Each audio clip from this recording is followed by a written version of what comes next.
Okay, we are live. Welcome in, everyone. I say welcome in, there's actually nobody here, but hey, if you're watching after the fact on YouTube, welcome. Hello. One moment, let me see if I can get this working.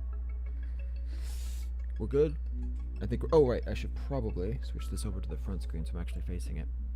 So, yeah. Looking at this, it looks like it's about 3 hours earlier than it actually is. Karma! Hey, we actually do have someone. What do you know? You know what? I'm gonna switch. Yeah, Oh, sorry, you are not unmuted yet. Let me just do something real quick. Let me switch this to the just chatting. Oh, there you are. Yep. Okay. You are now unmuted. There we go.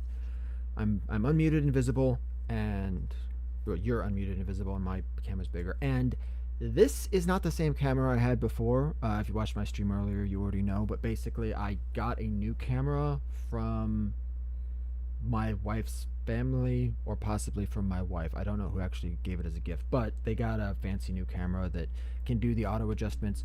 So I look much lighter. I don't have any lights on in the room. This is all ambient light from the window. And this is typically what it looks like about 1 p.m., noon to 1. And then, it's getting later in the day, so the sun's going down. But somehow there's enough lighting. I still look super bright. So, love the camera. Depending on how long this goes, though, I may still be getting dark, because I don't know if... I don't know how dark it's going to get. I haven't done a full stream with this. I haven't seen what this looks like, in 1 or 2 hours. So, hey, I'm here. So, Yay. video improvements on all sides. I say improvements, I mean, we started out, Phoenix didn't even have a camera, but here we are. I have since then fixed that problem. Pull that up. So, yeah, let's, that might be a good one in general, but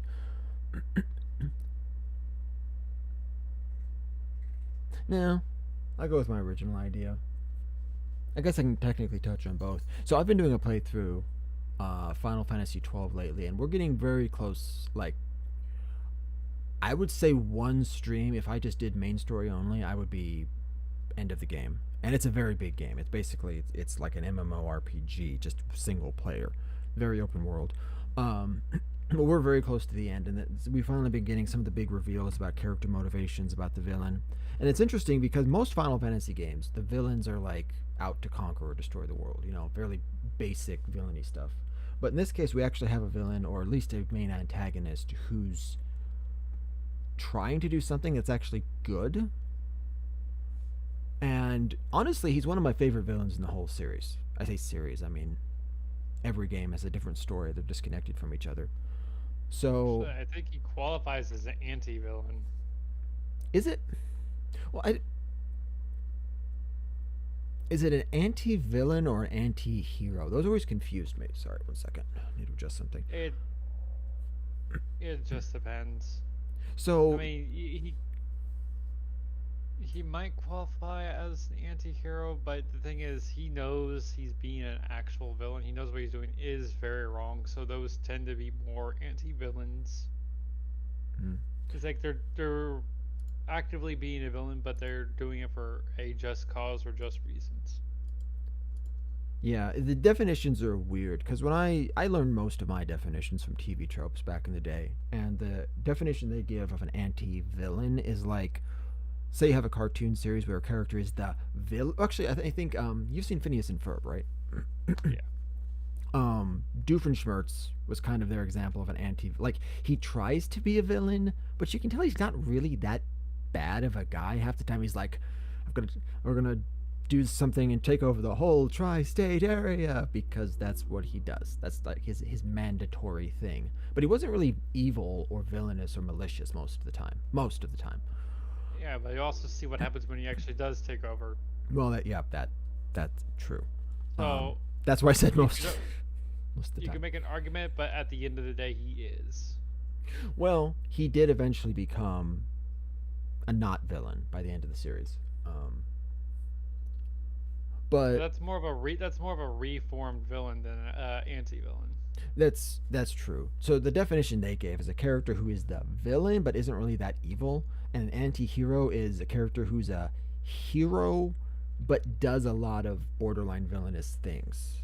So right, they're in the role, but they're not really playing Right. the You type. know the difference between good and evil is like a fine line. The difference between anti-hero and anti-villain is even more skewed than that. Yeah, especially when you consider that the idea of a hero or a villain is really a matter of perspective, which relates to another game I've recently been playing, which is Gene Forge or Jenna Forge, but I prefer Gene Forge. Um, which is all about like there's 4 or 5 different factions in the game, and it's all about choosing your faction. So who's the good guys and who's the bad guys is really based on what values you support. Like it's not painted that this is the good guys, this is the bad guys. It's every side has their argument, and they're all justified in some way. Yeah. Um, which actually kind of brought me up to the subject of Vane, which is, and I was even saying this during the stream. It's like, is he a better villain, or is he a better character who happens to be a villain? Because if you're talking about pure villains, and how familiar are you with Final Fantasy? Actually, I asked you this the other day, didn't I? You say you're familiar with like 7, about Sephiroth, Yeah. and was there one other you knew? 10. Final Fantasy 10, 13, Oh wait, 13, 2, and I have a little bit 13, 3. you played 13. Okay, Yeah. I haven't played that. Well, actually, I don't recommend it. It's not great. I'm gonna play it just to say I played it. I'm curious about it because I've heard some people give differing opinions. Like in general, I've heard people say like obviously it wasn't the best Final Fantasy out there, but some parts of it were actually pretty good. And besides, I own it. I already own it on Steam. I tried playing it before, and well, the game was not to blame, but my hard drive crashed. I think it actually crashed while I was playing the game. And after I had to get my data retrieved and all that craziness, and I spent hundreds of dollars, I kind of want to go back, but every time I do, I have this like PTSD reaction of, I don't want my hard drive to crash again. Cat. What? Cat? You talking about my cat or yours? You're. I don't have a cat. Oh, I thought you had. Oh wait, that's right. You got dogs, don't you? No, don't even have dogs. Did you at one point? Yes. Okay, at least I'm remembering something correct. No, he's being okay. He was trying to hop up on the TV stand earlier. He does that on a regular basis, and we have to use the spritz bottle. He's fine up here on the couch, wherever he is. He's fine everywhere else, but the one place he wants to go the most. No tables or countertops except the bathroom countertops. So no kitchen countertops and no tables in the living room. Anywhere else, I mean, the back of the bed, the anywhere else, like bedroom, he's allowed to go wherever. Bathroom, it's just nowhere on the kitchen because food, and tables in here are a no go. So, but yeah, he's good. He's being good at the moment. Be good. I had to punish him with a spritz bottle earlier. Speaking of villains, yeah, this might be the most villainous person in our home. Except me when I'm the GM of my Pathfinder game. Then I'm all villain. But no, Oh, you're hmm? you're all over the place. You're a hero. You're a villain. You're every NPC. I mean, Like sometimes I'm you're a hero. DM. You have to play it all. Sometimes I'm hero and a villain at the same time, depending on the NPC. What I am is a man in a mask. Who is with the form following the function of what, and what I am as a man in a mask. One of the best lines ever. So, just out of curiosity, I'd asked you before the podcast whether or not, like, what if you had a favorite villain and you weren't really able to name one. So let me ask you this instead. Since you are a GM, when you decide you want to make a villain, like, is there a certain kind of villain you tend to lean toward? I prefer, and I've said this before, and I'm just going to sort of open up since you said you weren't really sure, what input to give before stream. I like those villains, and this is one of the reasons why Vane from 12 is one of my favorite characters, villains anyway, because he has justified motivations. Does he do some bad stuff? Yes, but it's not like you can just say, oh, he's a malicious guy who wants to kill everyone. He's got almost justification for what he does. And even in the Pathfinder game we're playing, I mean, you've seen the first villain of the campaign, which is Calden. You found that he has had justification for starting the war. Now, there's a lot more to it than that. There's obviously elements to the war you guys aren't sure why they're happening, but his original thing was fighting to reclaim the crown after it was stolen from his family. Um, well, so the whole story, and I'm going to try to keep this as simple as possible. His father, the king, was corrupt, and so were most of his siblings. They got ousted by the nobles because of their corruption, but the thing is, he never took part in any of that corruption. And he actually opposed his family for those very same reasons. But then once they ousted his father, they wouldn't give him the crown, they gave it to someone else. He's like, excuse me, I was calling them out this whole time, saying that they were being corrupt, and you guys didn't say or do anything to support me. And then when you call them out, oh shoot, I named this Final Fantasy 12. I need to rename this stream. This is not Final Fantasy 12 we're talking about. We're talking villains, whatever. I'll change it later. But no, so he said, like, you guys supported them until it became inconvenient, then you ousted them, and now you're claiming that I'm the bad guy? So he went on the warpath, and he caused a lot of problems, caused a lot of damage, but ultimately, was he justified? Obviously, you guys haven't played to the end of the campaign. You don't know. What are your thoughts on it, based on what you've seen? Do you think Calden's war was justified? And in a sense, yeah, depending on how you look at it. I kind of abstain my judgment based on the fact that I need more information because there's not enough information to go on. And that's usually my stance on a lot of things. It's like I like to make informed decisions. I don't like just assuming one thing or another. That's fair. That's why I have a hard time having a favorite anything, is because I don't know enough. Yeah. I guess I'm more emotionally driven when it comes to that. Like, I can look at a character, I say it's like Final Fantasy VIII, one of my favorite RPGs. Is it the best? No. Best Final Fantasy game is probably 10, based on just objective analysis, but I'm one of those guys that's like, yeah, this is my favorite. Should it be my favorite? No, but I like it. It's fun. I think the villains that I go for the most tend to be, well, not really villains, but antagonists. It's just like the force of nature. It's like something that you just don't beat. You can stave off, but you can't beat them. So you got a lot of you got like your Cthulhu. Okay. Most versions of death. I was gonna ask like, if Cthulian horrors were in that list, because they very much function narratively as a force of nature. In original content, obviously a lot of people have made their own spin-off works with Cthulhu and Nyarlathotep and whatever else, where they make them able to be beaten, or they give them more of a personality, which can be hilarious in some cases. But it can, but is like that's not Cthulian in nature at its core. Yeah. Random side note: there's actually there's a game called Cthulhu Saves the World. Yeah.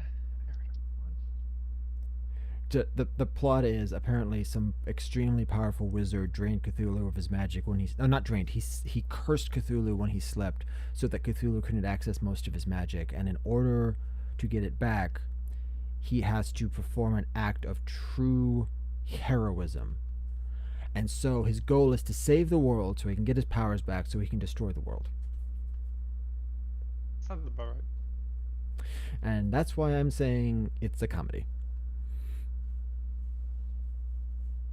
So, no, the force of nature concepts, I've always found those to be fascinating, but they're very, very hard for me to write. Yeah, they, by their very nature, are. hard to write. I mean, the one of the best ones I saw is ironically from Puss in Boots and the Last Wish. Quite literally, death. Oh, I've not actually seen that movie yet. I don't mind spoilers, by the way. You're fine with that. Yeah. So I thought there was an was that's there another villain in that movie? yeah, there was a few of them. Goldilocks and the Three Bears were technically antagonists. Jack Horner is the most villainous of them, and then Death. Interesting. Yep. So Jack Horner is like the quintessential like he is evil. He has no reason to be doing the things that he wants to be doing, other than the fact that he just wants to do it. I think I've seen. Wait, Puss in Boots. I think I've seen pictures of. Okay, yeah. I saw. I haven't watched the video, but I saw somebody doing a video where they were talking about, um, making like I don't remember what the title was, but essentially it's like writing like a truly evil or truly irredeemable villain, like how to write the most evil villain possible, and it was a picture of that guy's face. And I didn't know where he was from. I knew he was. I mean, I could tell from the image it was probably Disney or Pixar or something like that. But I didn't Yeah. know. But no, that's Jack Horner. Apparently, he's considered one of the morally worst villains of all time by some people. Oh yeah, he as he's chasing after the wishing star with everyone else. He has like a whole mob of people. He kills most of them himself. Why? He either gets them killed or kills them himself. They were just in the way at the time. Because he's literally shooting a crossbow bolt with unicorn horns. And he doesn't care about friendly fire, so he shoots, and if you just happen to be in the way, you get shot. Can you give me 1 second? My audio. You can, if can you keep talking for just 1 second? I need to adjust my audio because my mic's doing Yeah. something weird with this gauge. So, yeah, Goldilocks and Three Bears represent the redeemable ones. Jack Horner represents the irredeemable villain, and then Death represents a force of nature. So all three I of see. them are like the quintessential standard archetypes for villains, Why is it doing or this? just straight up antagonist.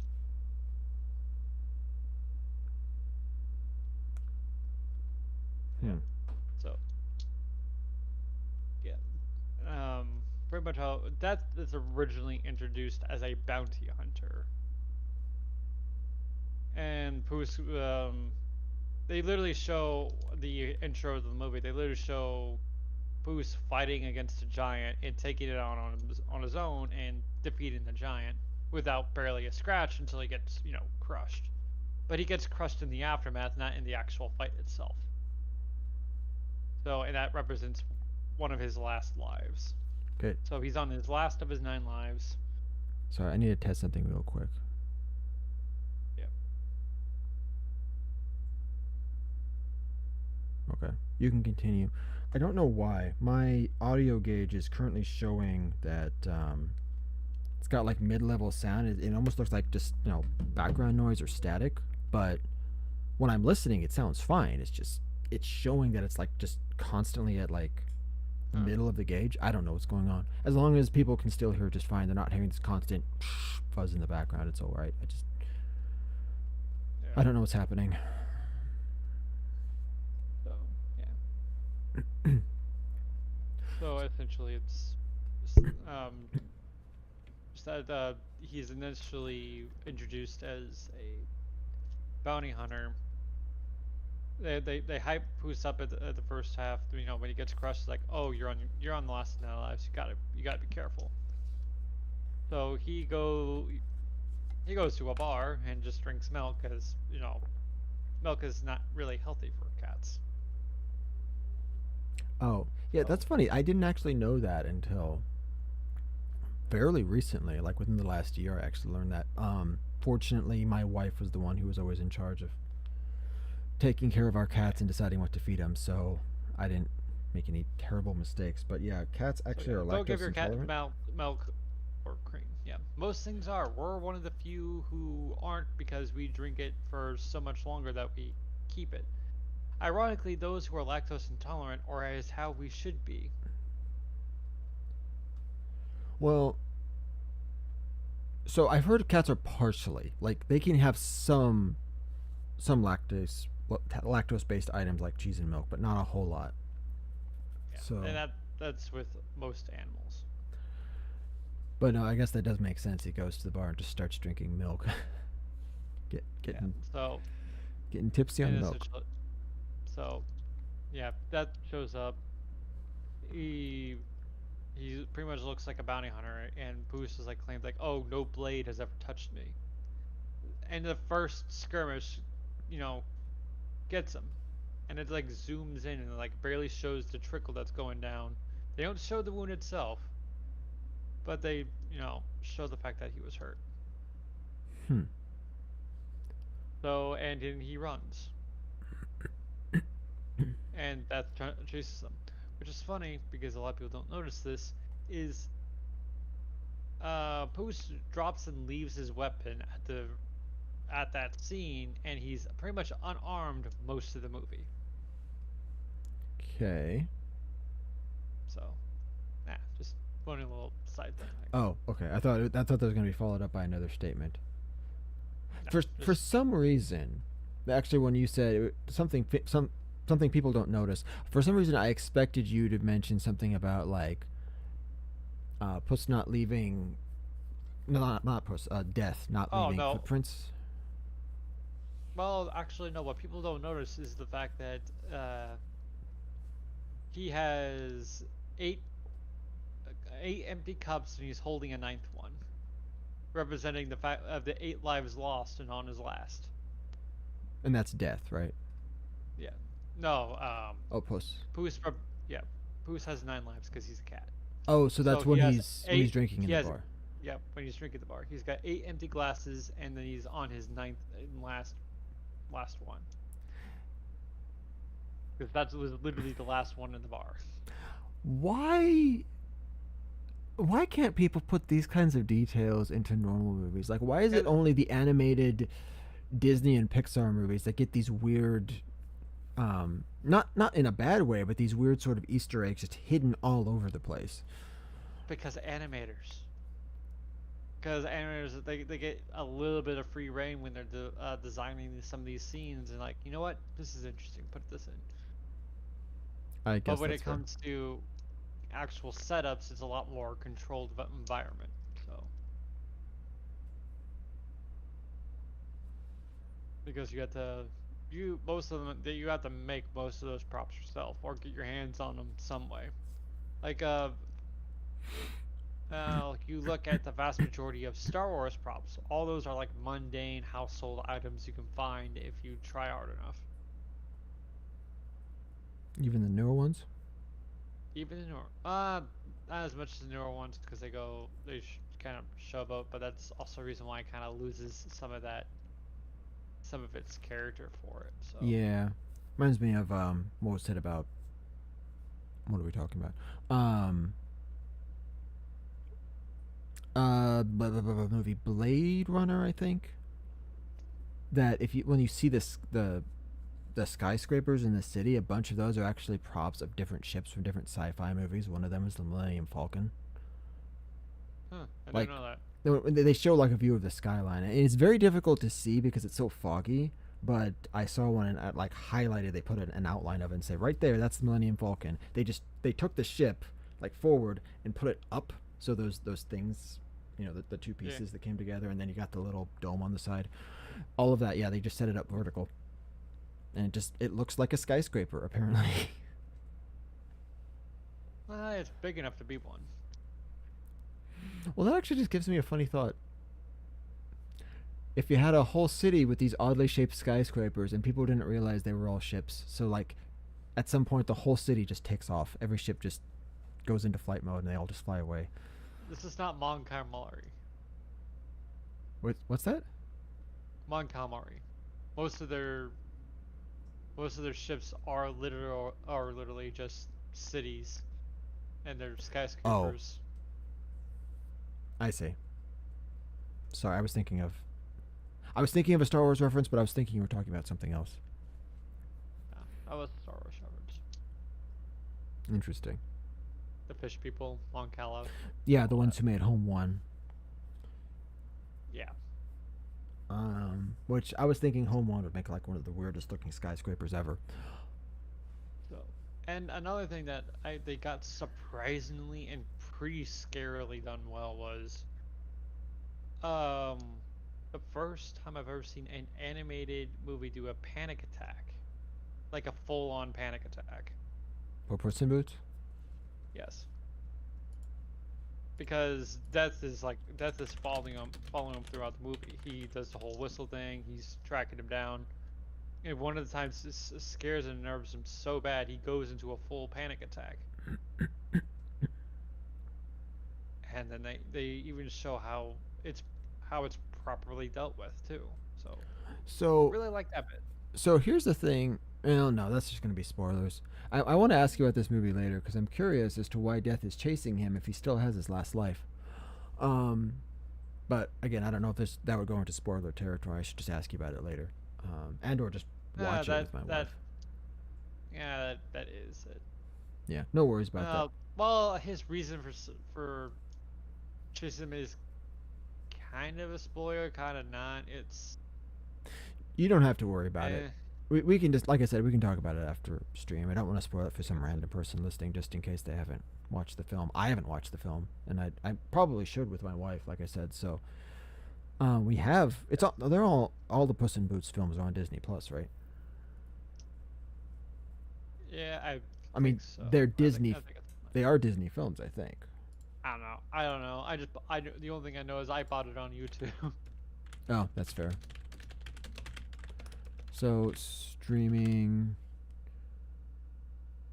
it is it is not on Disney Plus. Are you serious? How was it not? Okay. Thought Disney owned the rights to that, but never mind. That doesn't matter. But okay, so the unstoppable force of nature. So we've discussed this before, and we're going to discuss it more in depth later. Given that you enjoy the sort of force of nature, I have two questions really. I'll try to ask the simpler one first. Which one of these is simpler? Well, Mass Effect, the Reapers. They're very much that force of nature, and I'm gonna see it for myself very soon when we start up the Mass Effect 3 run. What do Yeah. you, if there, what about the Reapers do you feel was if you're judging them from that standard, more of the force of nature style, because there's multiple ways you can interpret them as villains. What do you think was done either best or worst or both? I mean, you can give any of your thoughts about the Reapers. I've shared some of my thoughts about them. How I feel that I personally felt they should have been more like an alien Cthulian force, and there shouldn't have been as much interpersonal interaction with them, not face to face communication, because it kind of makes them feel less like a cosmic horror and more like a generic villain. Do you think that that's true, or do you think that the way they did it worked well? It depends on how you look at it. And the thing is, they dropped the ball anyway, so it's not like Hmm. so. In retrospect, it was a bad idea because they had dropped the ball, but I believe they did have potential. So that's my thought on that. The worst thing they did was the fact that halfway through Mass Effect 3 they got a different director and they went in a slightly different direction, so they changed how it was. So you never truly felt it. I stand by the fact that Mass Effect 3 should have been more leaned more into the horror elements than rather than just have it like, oh, it's like whenever you're not in combat you're like completely fine. You don't really feel it until you're actually in a fight, and even then you're an action hero, so you kind of just wipe your way through. I mean, if you pay attention to the logs and the emails that you get throughout Mass Effect 3, you can actually um, see all of it happen. And a lot of people and you meet throughout the games, I'm not going to tell you which ones, die. Mm. Yeah, I know And about that. Yeah, and a lot of really cool ones die for like no good reason, and they should have had at least been on screen at least a little bit, and it upsets me. So I know at least one character, and I can just say who it is. I know that Zaid, like they, I looked on the wiki, and apparently whether he lives or dies is determined by whether or not you gained his loyalty in Mass Effect 2. Yes. Are there other characters like that that if you had their loyalty they do better in 3, or is Kasumi, Grunt, well, Grunt makes a uh, lot of sense. Tali can have an unavoidable death if you're not careful. I know about that one because I know about the whole the fate of the Quarians. I'll say in a very broad statement. You know what I'm talking about, that the Yeah. big conflict. I know about that. I've seen spoilers for that. Garrus, if he makes it out of Mass Effect 2, he's fine. Okay. It's regarding Tali. It's actually funny. My brother-in-law, um, hilariously, so he was playing through the whole trilogy. He did Legendary Edition, and so he played the first game. He got to the second game, and for a while, because I guess he had gone with Ashley in the first game, and she dumped him. He's like, okay, well, moving on. He started Yeah. he started to kind of pursue Miranda, and then there was that awkward scene where Tali was like, being really, she had a fever and she was flustered and she was or somewhere along the lines there was an indication that she might have had feelings for Shepard, and then he was like, wait, what? Tali's an option? And in his words, he said, I dropped Miranda like a bad habit. And apparently, in the third game, he got Tali killed. Oh. But then he was like, nope, I am reloading. I am looking up a guide. Other characters might die. She is the one character. I refuse to let her die. So he went through and made sure that he kept her alive. I don't know the fate of the rest of the galaxy for him, but um, I let the galaxy burn because I wanted to keep you alive. I mean, some people would. Tali is best girl. Thane is purely unavoidable. Well, yeah. I mean, at least in that case, you see it coming even from Mass Effect 2. Yep. The Vermeer survivor will, well, they'll kind of be fine, but you can, if you're not careful, you can get them killed, kind of. I You mean, get them killed and they'll be sorry about it, or you could get them killed and they're like dead hard, like you're a traitor the entire time, even though you're not. So you have to work on their viewpoint of view the entire time, and it's annoying. am I going to have to use like 5 guides to get through Mass Effect 3 without an apocalypse? Because the way you're describing it No, makes it sound like it's incredibly convoluted and complicated. I can send you the guide that I usually use. So let me ask you this. You've been watching me more or less back and forth play through Mass Effect 1 and 2. I've been mostly doing Paragon decisions, keeping people alive, killing a few villains here and there, and getting all my Yeah. party's loyalty. Is that going to help, or is it still a crapshoot whether they'll live or die in Mass Effect 3? Oh, it matters. You wanted to do their loyalties Oh, I figured because that, but I mean, have I, you, do you think I'm going to struggle, or do you think I could probably make it through and keep most of them alive without any issues in 3? you should be fine. Okay, then I'm not going to worry about There's it like too much. Yeah, as long as you gain their loyalties, you don't have to worry about it too much. There's a few of them that you might want to be careful in your decisions, but based off of history and how you've been making your decisions, you should be fine. Okay, fair enough. The the only ones that are you need to be careful of are Tally and the Vermeer survivor. Okay, I know there's, like you said, Thane's mandatory. He's going to die no matter what you do. I know Morden, because of the way he chooses how he goes out. You can't actually. Ironically, there is one situation where you can actually get him to survive. Does that require completely screwing over his work? Yes. Then that's not going to happen. Well, the thing is like you don't have to screw over his work. It's just both Reeve has to survive, Rex has to die, and so does Eve. Yeah, no, that's not Eve and happening. Rex have to be dead. That's Yeah. not happening. Besides that, So yeah, it's like the worst future for the group. yeah. So the thing about Morden is I want to say this in the right way. No, I'm just going to say it and then I can correct myself.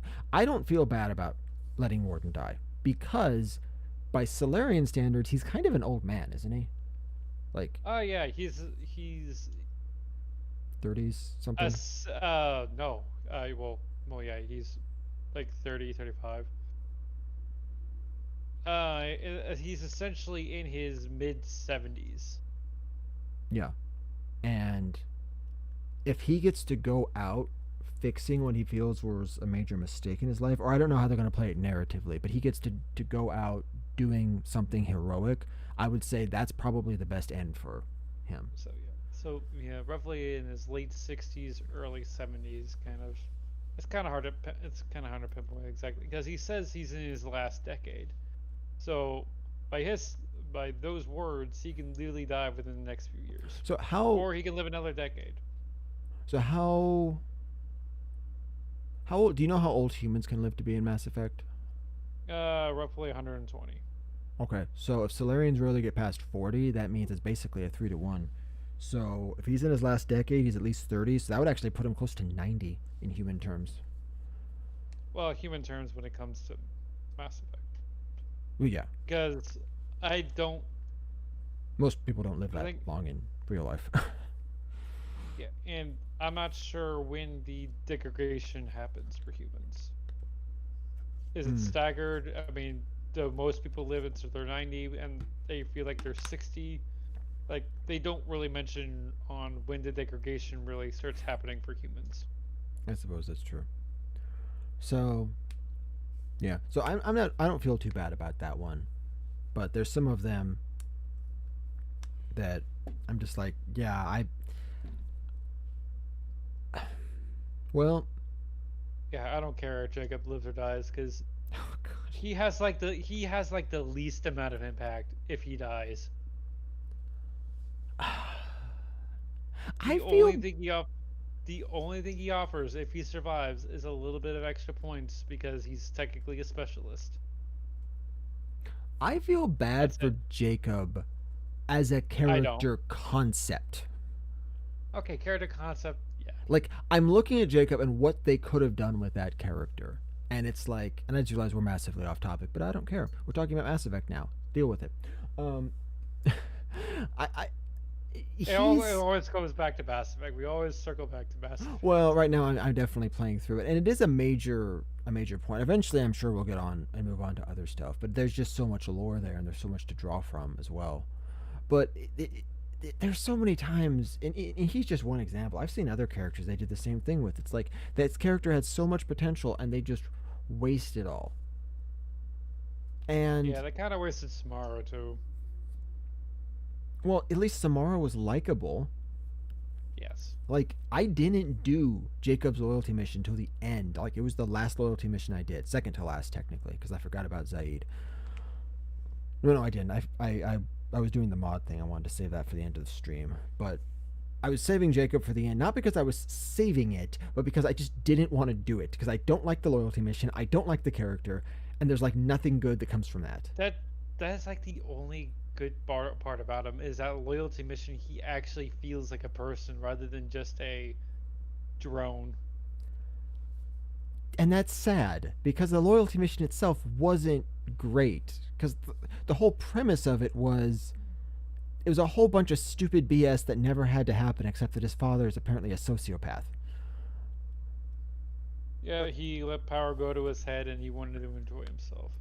Yeah, I mean even Miranda's father has like he's at least he's an interesting sociopath, like a straight up villain. This guy's just like a he's just a Yeah, moron. he had a purpose. At the end of the day, Miranda's father had a purpose. Yeah, this guy didn't. So it's just like it's a disappointing end to a disappointing character. Like, if his father had actually been more malicious, and then Jacob, like even at the end, Jacob doesn't like, you don't have to do an interrupt to keep him from shooting his dad. You have to do an interrupt for Miranda to stop her from shooting someone. You have to do an interrupt for, well, you have to do a whole thing for Garrus. When you stop people, Jack, Jack. Miranda, yeah, there's multiple people. You have to do these interrupts or persuade them. You don't And stop Grunt. You just kind of like Grunt. It's like, yeah, this guy needs to go.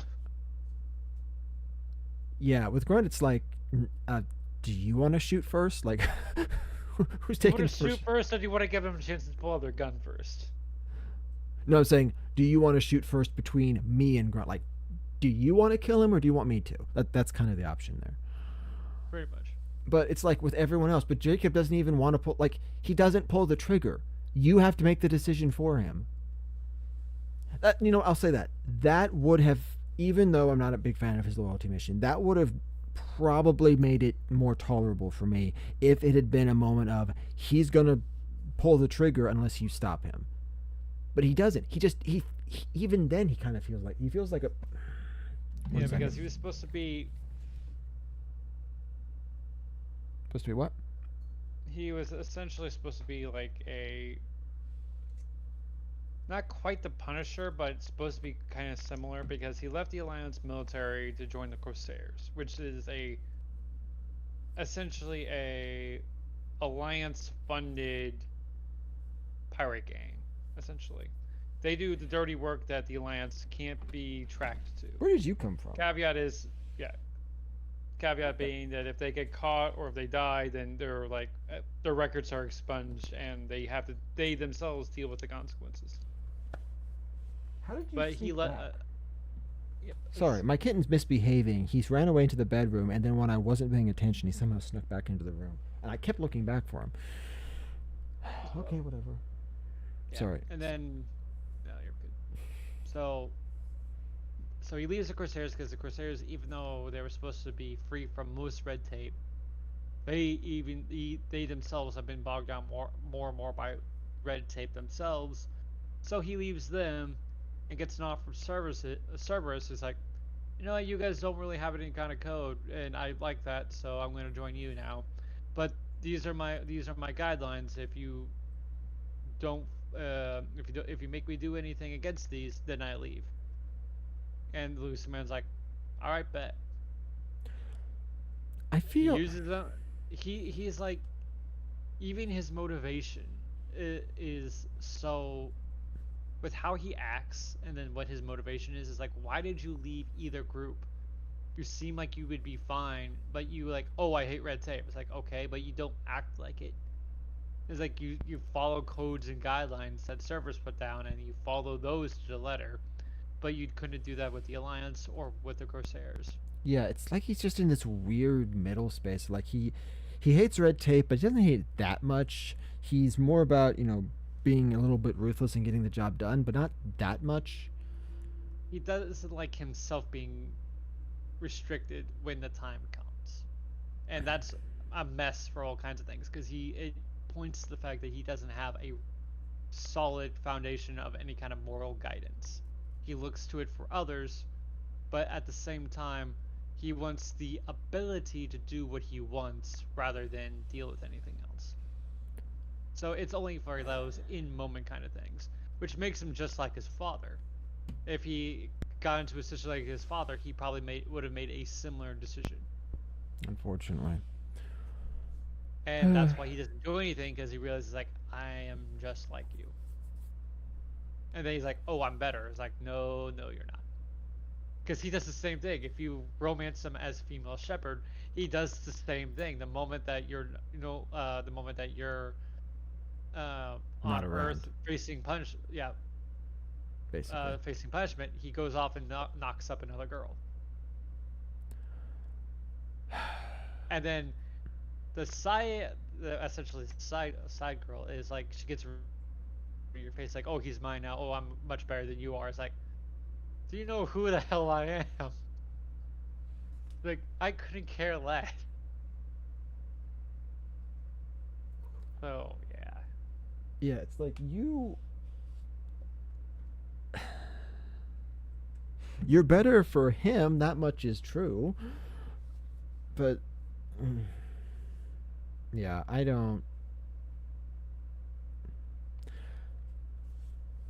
I I like the little bit of it. Well, because you're never going to trigger this anyway.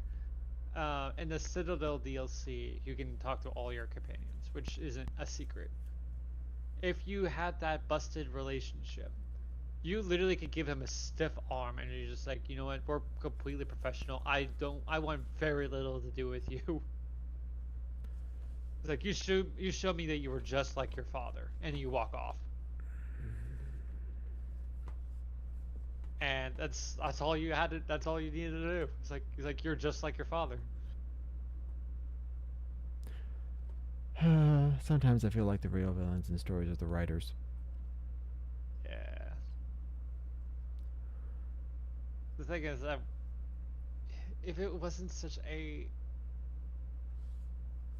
I mean, you can almost kind of say it's racist on how they played his character, how they played his character, because he was the one ethnic guy there, Oh no, and then they have him like play the exact same story they boast every form of media plays those type of characters. I mean, I had this thought earlier. I didn't want to say it, but honestly, I feel like the reason why they made Jacob a character is because they needed a token black guy. Because Miranda, she was the one. She was the genetically modified. There was a whole story, and she helped. She was the one leading the project to bring you back, right? And you Yeah. could have made that a like as far as a role in the story, you could make that male or female. You could make it whatever, genetically modified, super smart, leading the project, happens to be good at biotics. Like sure, Jacob, it's like they didn't have a character concept. So like, hey, we don't have any interesting black people in this story. Let's make this character a black dude. Okay, It's what's like, his story okay, going to be? he's there to fill in the role of the second companion at the beginning of the game before you get anyone else. Yeah, and honestly, you know what? I feel a little bit like Kaiden was like that in the first game. Yeah. At well, at the very least, like he had an interesting backstory. The fact that he was an L2 and that he deals with the stuff. He did, But the but thing is, he's also because his character, it's essentially his character development and his story already happened. So yeah. you're looking at an aftermath of a story, not a story in of itself, and that's what a lot of people get confused. Well, in a way, that's kind of Like what his it is story, for Jacob, isn't it? Because like no, he don't. Jacob's story is like right in the middle of the story. Well, no, no, but with his whole thing with his father specifically, like, because with everyone else, they've got something, some kind of business they need to wrap up. With Jacob, he thought his father was dead. He said he squared it away. He finds out he's alive, and then he basically, once he finds out what happened, he's like, "You're basically dead to me. Walk away." It's like nothing changed about Jacob between the before and after. There was no self discovery. Tali realized things about herself and her father. Samara finally got closure. There's several people got closure. Jack, Zaid. Yeah. It's just like he didn't do anything. He was exactly the same before and after. He was completely uninteresting. And I understand what you're saying. I hate saying that, but that people do that, and it bugs me because there are really, really interesting characters, even in just Mass Effect. You want to talk about, an ethnic character, Gianna Parasini. I felt like she should have had more screen time. And, I mean, obviously in the first game, she was the lady in Novaria. That was her thing. But she makes a reappearance in 2, and I think she makes a reappearance in 3. And it's like, I believe she's mentioned. okay, Well, not to mention it's like the two reporters that you meet in Mass Effect oh One gosh. and Mass Effect Two. You were supposed to be able to recruit either one of them to be on your ship, but they decide not to at the last second, and then throw in that random lady. In 3, you mean? Or in 2? Yeah. In 3. In 3, you essentially have somebody from the Alliance war broadcast. They were supposed originally it was supposed to be one of the other two. You could be able to pick between the two of them, Wait, there's but then you just two news yeah reporters? the investigative Oh, journalist oh, oh, oh, oh, oh, oh, yes, from one. yes. There's the lady who you help and with then the investigation, and then the lady who tries to come right and at you. And yes, you're supposed to be able to recruit one of those two as the the news figurehead on your ship. But they cut that out last moment and then just threw in a new one. I can never remember their names, but I remember them as. Oh, that's an ironic thought. The first one is the Fist Lady, who she's investigating the criminal named Fist, and the second is the Fist Lady, who you punch with your fist. Yeah. Um, And because it's not really a spoiler, because I don't even believe there's a codex entry or anything about it, because it's literally in the trailer. Um, the investigative journalist lady, she dies ramming a space car into a Reaper Noble effort, but before the completely useless. yeah. She bought people time, and that happened like literally in the trailer. So there is like no mention of her like at all. That At least that's not that I remember. that's sad and disappointing. Yeah. But yeah, and actually, so yeah, the newscaster lady who is always trying to interview you, who can punch and headbutt several times if you don't like her. Yeah. She's ethnic. She's more interesting than Jacob. I'd rather have her on my team than Jacob. Yeah, especially because in 3 she learns how to fight. If you punch her both in 1 and 2, she learns to fight and she'll kick your ass. Well, no, you can still win. You can still win, You have to use the but she proper still kicks interrupt. your ass. Yeah, you can still win. Don't get me wrong, but she puts up a fight, and that's funny.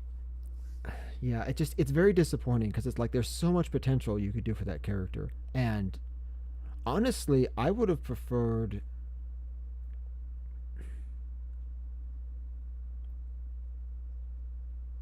if his story was like if I was to rewrite Jacob's character. And I know we're talking about villains, but that's done. I'm just gonna remove the title on this one. It's gonna be whatever. If I was to rewrite Jacob's character, I would make it so that he isn't as much of just take away the whole thing about being against red tape. Honestly, I would make him more of a like he's willing to do whatever is necessary to get the job done, but his main thing is, and it sounds like I'm saying the same thing twice. His main thing is results. And most of the time is like I can work within the red tape and get results. But if he can't, that's when he's willing to break the rules and it's like Well, you could just have like he was disillusioned with the alliance because he didn't like how slow it was. He didn't like. You could have it the fact that he just doesn't like the bureaucracy. but I think there's something you can do that can make it even more interesting than that. Make him that he's not disillusioned with the alliance. He was recruited by Cerberus to help bring Shepard back because he's known he got a reputation for loyalty. And once he finds out, oh, we're trying to bring back Commander Shepard, the guy who saved the galaxy, he's like, I will do whatever I can to keep Miranda and keep Shepard alive. I don't want to work for Cerberus. And that would provide also an interesting dichotomy with Miranda because she's all for Cerberus. He's like, no, I don't like Cerberus. I'm working for you because we need you to save the galaxy, right? And so if he had been at have his time with Cerberus much shorter than what it was. yeah, Like I was just had a security purely because I'm not an egghead, but I wanted to help, and this is how I'm helping. yeah, I never had any plans to join Cerberus or leave the Alliance, but I was given an offer by the Elusive Man saying that I could help save your life, and when everyone else thought you were dead, they didn't tell me that they were, bringing you back from the dead. They said I was going to help save your life. Mean, they did that with the rest of your crew. I mean, most of the ones who it's briefly mentioned, like most of your like NPC crew are all ex-Alliance that either sided with Shepard or were disillusioned with for one reason or another. So they joined Cerberus because they wanted to help the galaxy as a whole. Yeah. They didn't actually believe in Cerberus. And like I said, it would be so much more interesting for Jacob if he was like at odds with Miranda and the Cerberus people, but he's like, look, I don't want to be here, but I have to be in order to get this done. So as far as I'm concerned, let's get the job done and let's get home, and then I can leave Cerberus as soon as I'm able. That would have made for Joker Mhm. Joker left the Alliance for better seats. Leather seats. Glad you're keeping this all in perspective, Joker. Uh, leather. But no, I mean he was definitely disillusioned with the Alliance, and he was like 50-50. Like he didn't care if he was working for Cerberus. He and The several thing is, others said, "I'm not working for Cerberus. I'm working for you." well, it's not only that, but it's the fact that like, I want to fly and they grounded me. Oh yeah, that was So that he makes jokes about the thing, and that probably helped a little bit. But his major thing is like he can't do anything, but he flies. That's what he does. And when they grounded him, he's like, no, I'm not standing for this. I'm gonna fly one way or another. yeah. So either I fly for you or I fly for somebody else. And it took all of 5 minutes for the elusive man to say, "Yeah, we're going to recruit him." Well, yeah, because he's the best pilot in the Alliance. Basically, well, no, he pretty much is. I imagine there's probably a few pilots who've been at it for like a couple more decades than he has, like some 40 or 50-year-old ace pilots that are probably a little bit better. But he's for his age, he's definitely the best, and he's probably better than even most of the older pilots. Yeah, I think it's. I don't. Uh, I don't know if it's mentioned anywhere, but it is widely believed that he's in the very least in the top 5, if not straight up the best pilot in the Alliance. I know he talked about Gabe about being the best, and he kind of is. Because it's mentioned more than once that the Normandy is a very unique ship on how it flies and how it runs. Yeah, and he's basically So, the only guy who knows how to fly it because you have to learn it, and nobody has ever had a chance to learn it. So oh, he is the so Normandy's pilot, and since Edie kind of becomes the Normandy, doesn't that kind of makes him Edie's husband? I will leave out the euphemisms about being the only guy who can handle that. yeah, Um, yeah. Well, let's not bring that up.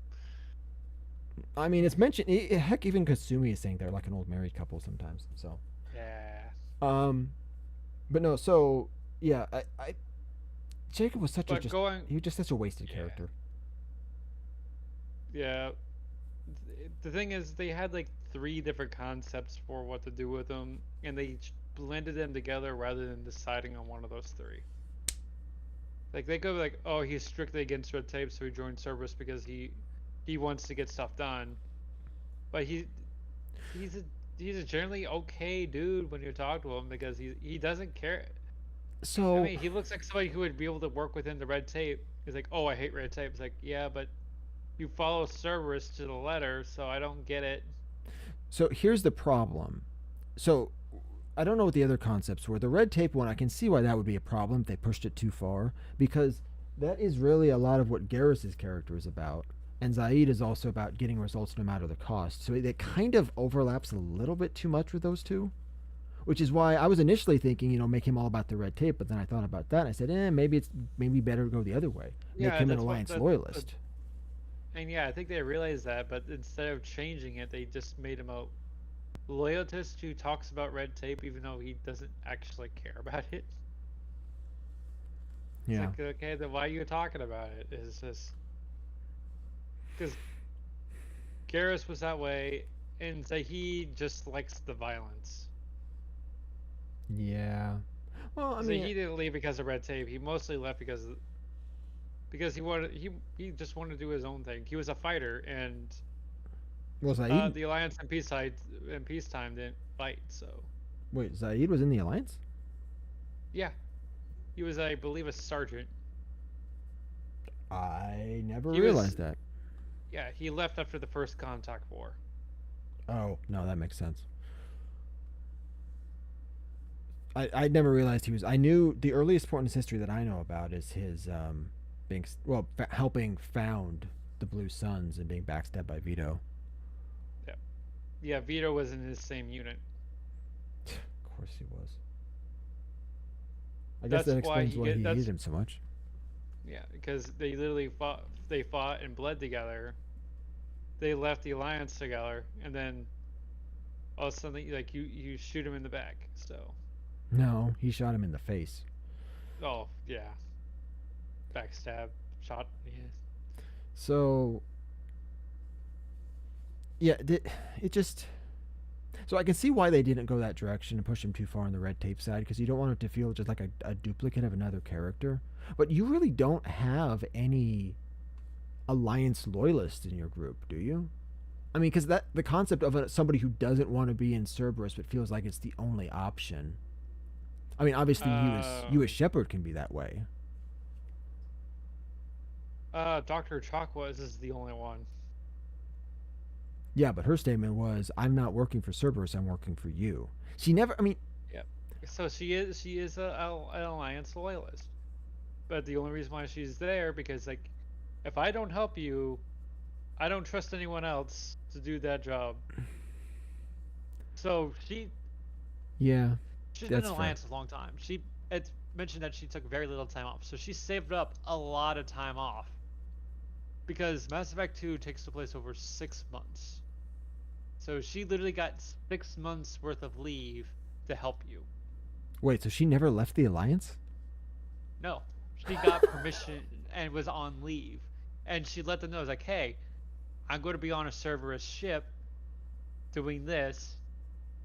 So like, okay, we gotta fact check that, but you got permission as long as you don't go too far and you report everything that you see. It's like that.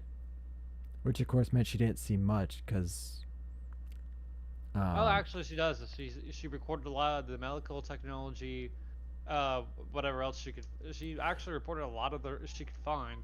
Not to mention, she was there when you brought the ship back. So well, yeah, okay. So I'm thinking more like she doesn't learn anything confidential about Cerberus operations, because the elusive man would have known that she was giving them info easily.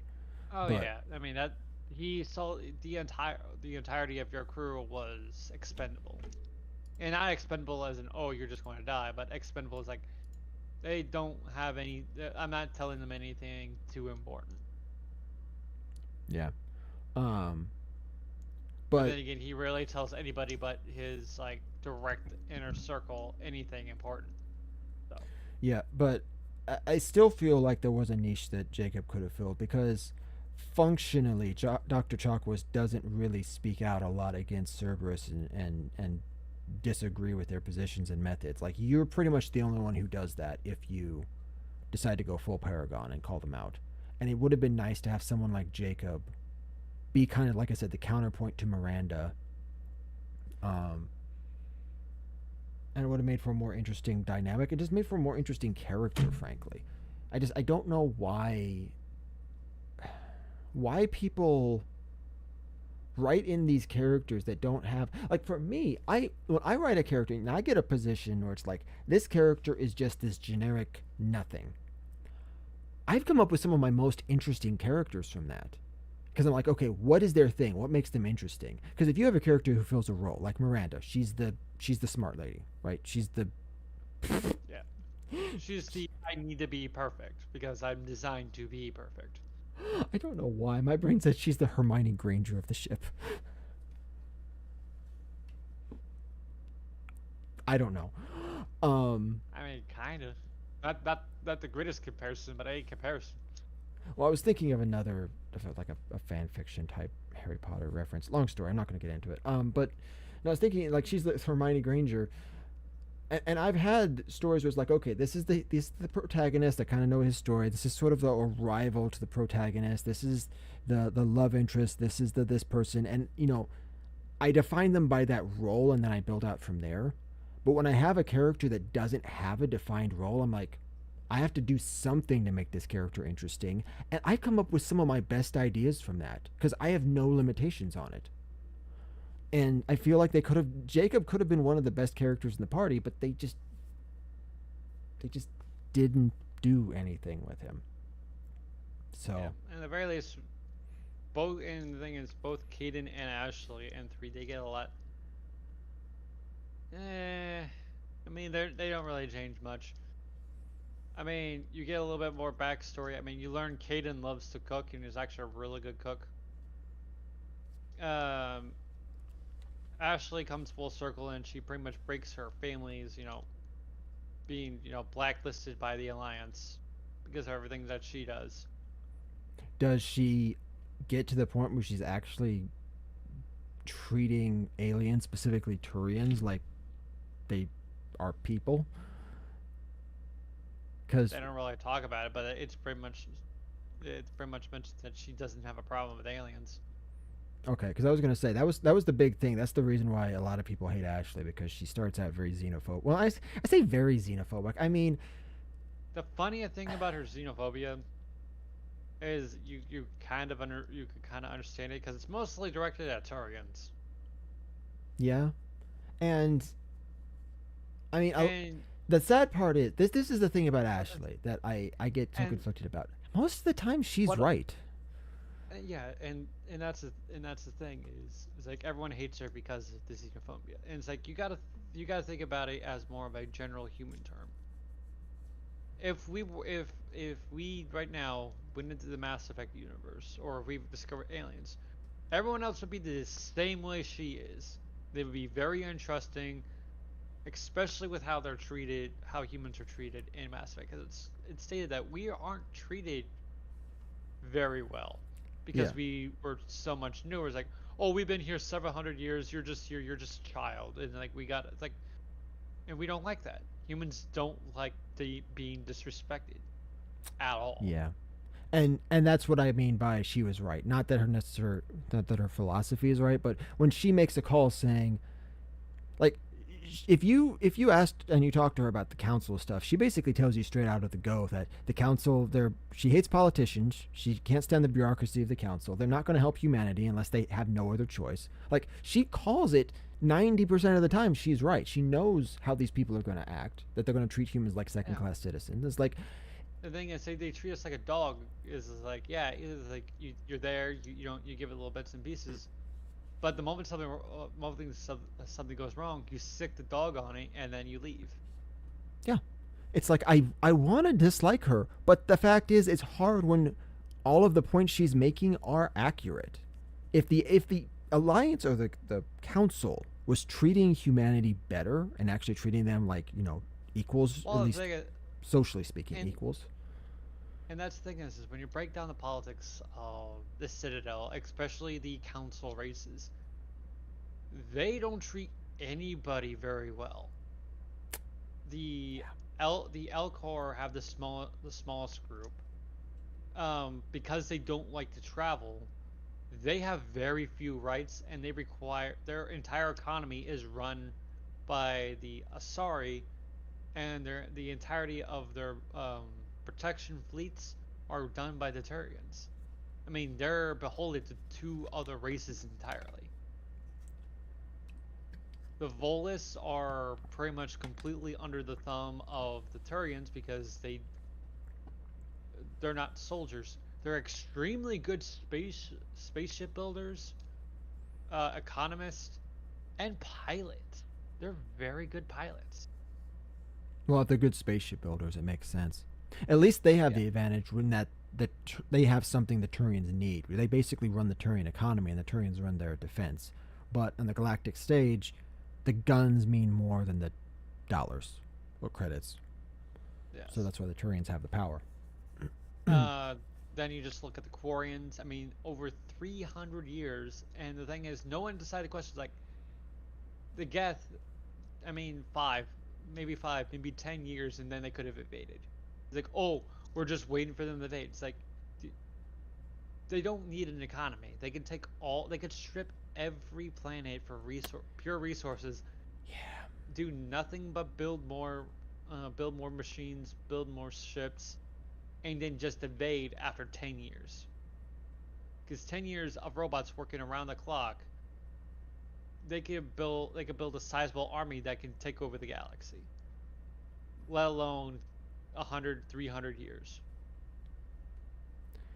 But no one questions it. It's like, oh yeah, you sicked a murderous, psychopathic robot species on the galaxy. You are punished now for the rest of until you die, essentially. Yeah, It's if like, the oh, they're being punished. It's like that was 300 years ago. That was their great ancestors. If the Geth were as murderous and psychopathic as everyone thought, the gap between them driving the Quarians off world and invading the rest of the galaxy would have been like 20 years. Yeah, Like, I said, like Sovereign actually dies in that Mass Effect 1. Mass Effect 2 is what, 2 or 3 years later? too. 2 years later? And then you already have a second Reaper incursion as they're trying to something else since Sovereign didn't do the job the first time.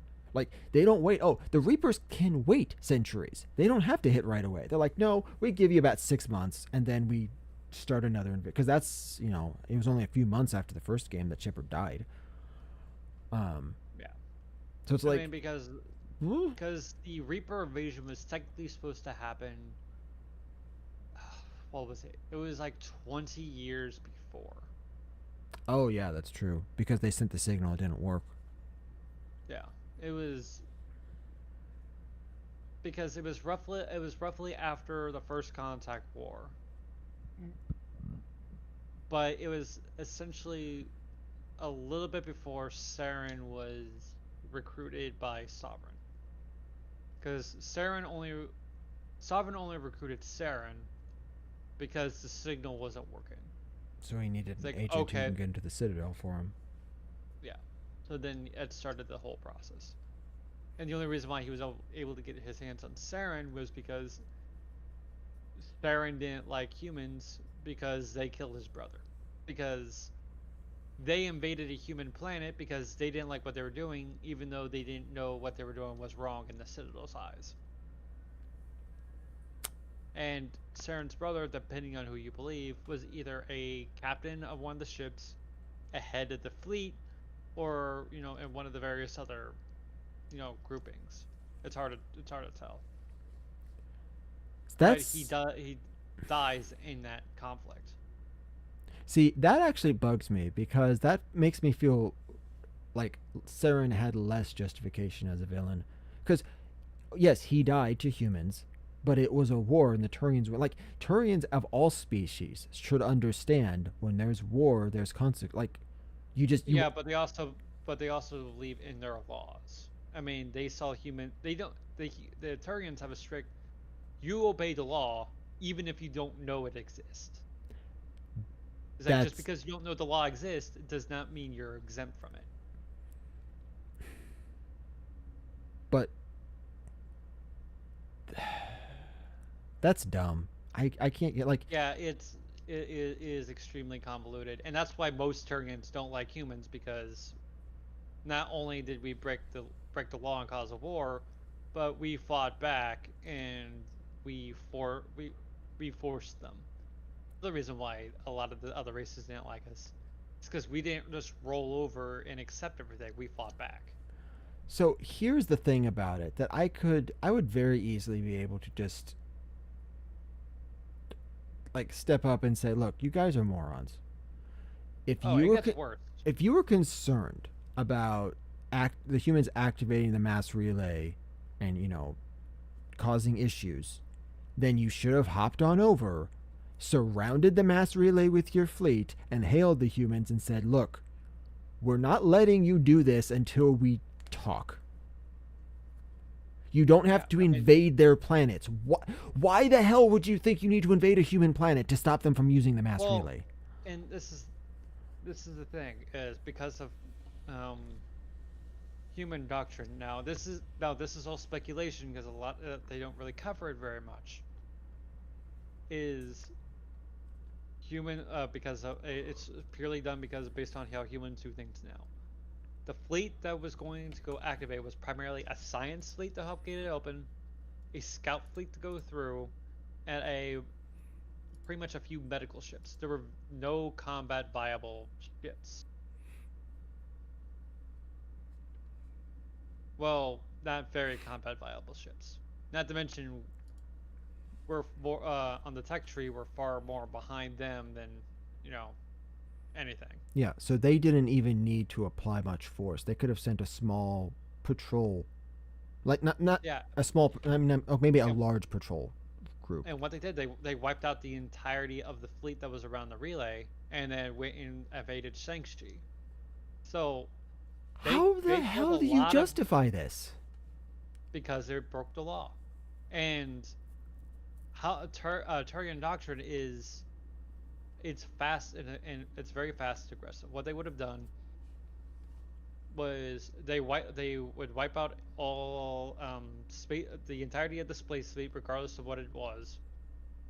Destroy pretty much occupy the planet and force surrender and then give relief aid.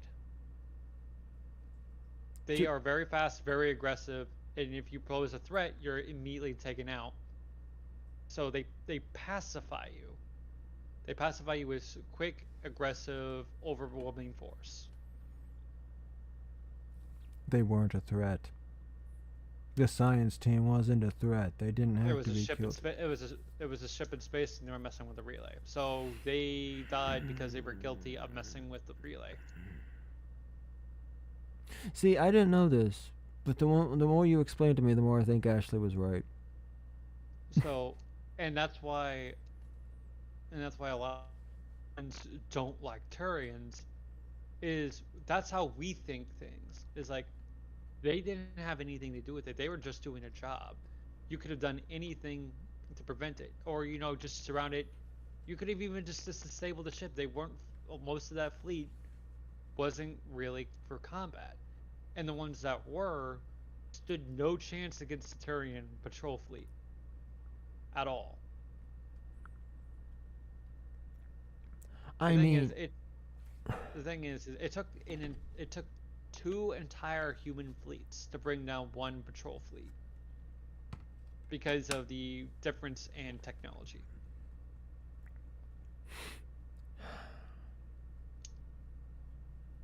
I'm starting to think the Turians are villains.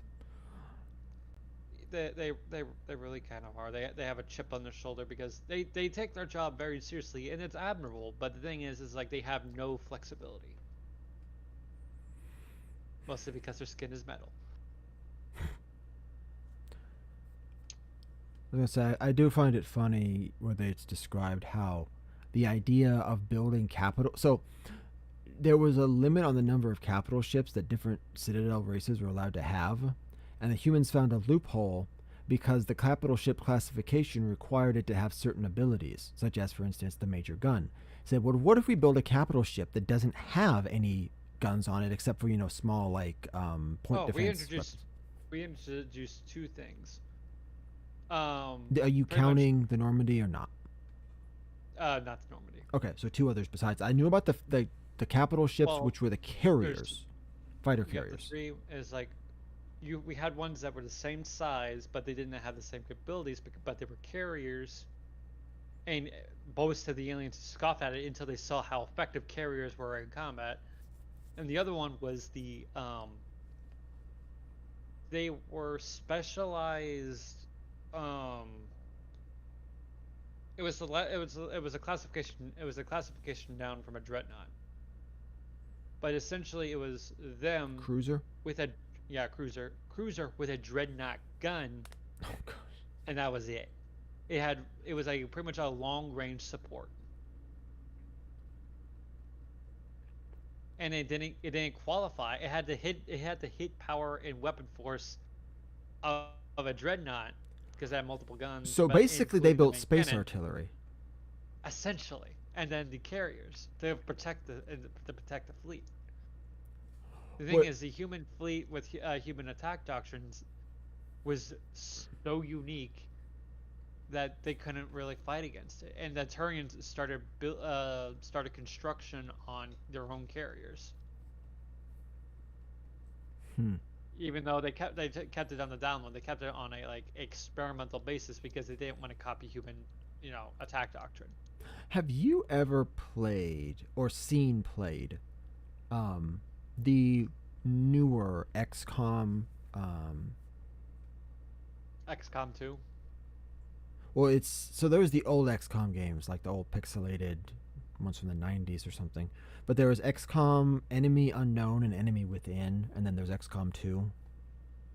Yeah, I just bought XCOM 2 because it was like $3 on Steam. Wait, what? Yeah. Hold on. Do I have XCOM 2? Oh, wait. It was. I think the sale ended yesterday.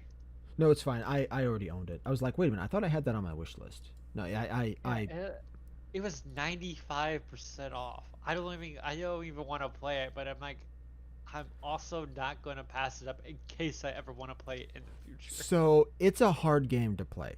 I've Oh, I never know. That's why I don't want to play it. I've never won XCOM 1 or 2 without cheats. I have. There's been many games I've cheated my way through because of story. Because I tell people, look, I don't care about the gameplay. I care about story. Now, StarCraft, for the record, I have actually played through and won all of StarCraft pre-expansion, and all of StarCraft 2, except for like the last 3 missions of the epilogue, There, without cheats. yeah, But the there's a lot of Mhm. yeah, there's a lot of games I would want to play, even though they're difficult, but I'll only play them with cheats. But there's also other games that I want to try to play, and I will never use cheats. That's And why I those don't play games Dark mean, Souls. yeah, Because if the you're cheating at Dark Souls, there's no point. That the yeah, purpose of that the that game is to. yeah, that is essentially the point. That's essentially the point. So I will never cheat in any of the Soulsborne games, purely because like it's meant to be played. Because there's some games that are just unreasonably difficult for no real reason. Yeah. Those games, it fits within the setting, it fits with what they're doing, and it's essentially part of the story is why it's difficult. Yeah, the thing about XCOM that makes it so hard, the thing that frustrates me is that if you end up in a downward, so I'll say this: Dark Souls. The advantage of the okay, that's bright. The advantage of the Dark Souls games is that it's single player. You have your character and that's it. If you die, you respawn, right? Or you Yeah, go through whatever the process is. In XCOM, you have a whole squad of different people, and if one of them dies, especially a high-ranking one who's got a lot of XP, that could cripple your team, especially in near the end game. And if they cripple your team, and then more guys die in the next mission, and the next one, you end up in a death spiral. Next thing you know, you've lost, and the whole game is over, and you have to start from scratch. The starting from y- scratch part is the thing that I can't stand with the XCOM games. That's why I'm willing to cheat at those, and I won't cheat yeah, at XCOM. yeah. If If it's if there was a way to recruit high-ranking characters at a cost, I then I wouldn't use cheats. But consider the fact that if you lose any high-ranking team members, like oh now you have to you could get a new recruit, but they're level 1. It's like, do you know that's a yeah, death sentence, right? There's a reason why the games that do that, like look at some of the Pathfinder games, some of the D&D games that do that. They force the players, if their character dies, to start over as a level 1 character. Why they end up going through like 10 characters before they actually get one to survive longer than a couple levels. well, that's what they do when they do Warhammer 40k tabletop, isn't it? You basically roll up 5 to 10 characters in advance. Oh yeah, but that's also Warhammer. You're warned from the beginning. That's how it's done. That's part of the Yeah, gameplay. Because Warhammer is grimdark. Not to mention it's easier. It's not easier, but it's the game is meant to do that so that you can have the lower level players do their own thing, cover them for the higher ranking ones. But when it comes to D&D and Pathfinder, that's not really how it's done. yeah, but Because that's if you have any lower ranking things, then you're going to have the higher level players sweep through it, and then all you have is the larger ones. Especially if the larger ones are intelligent, they're going to kill the smaller ones first. yeah. So So Warhammer is kind of designed that way. D&D isn't.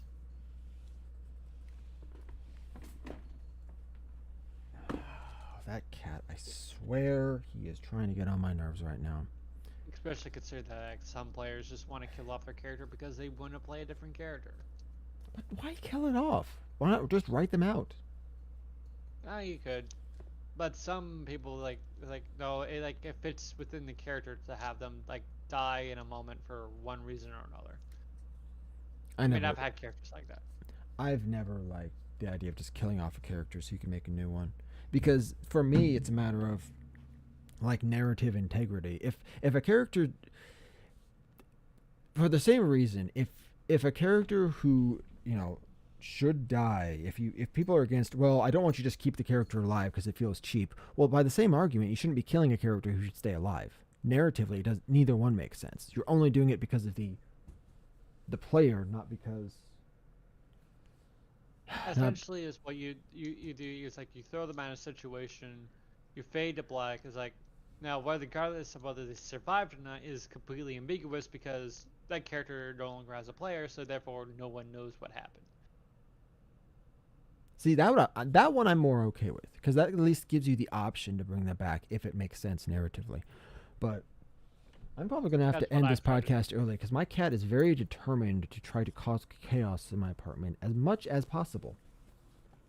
He is trying to be a Looks like menace right now, and I may have to Finally, lock him in the bedroom soon. started getting on a real topic, because I'm not done talking about the council yet because they do more, they do more stuff. Because Is that in 3 or because is we that talked more about backstory stuff? backstory stuff. Hmm.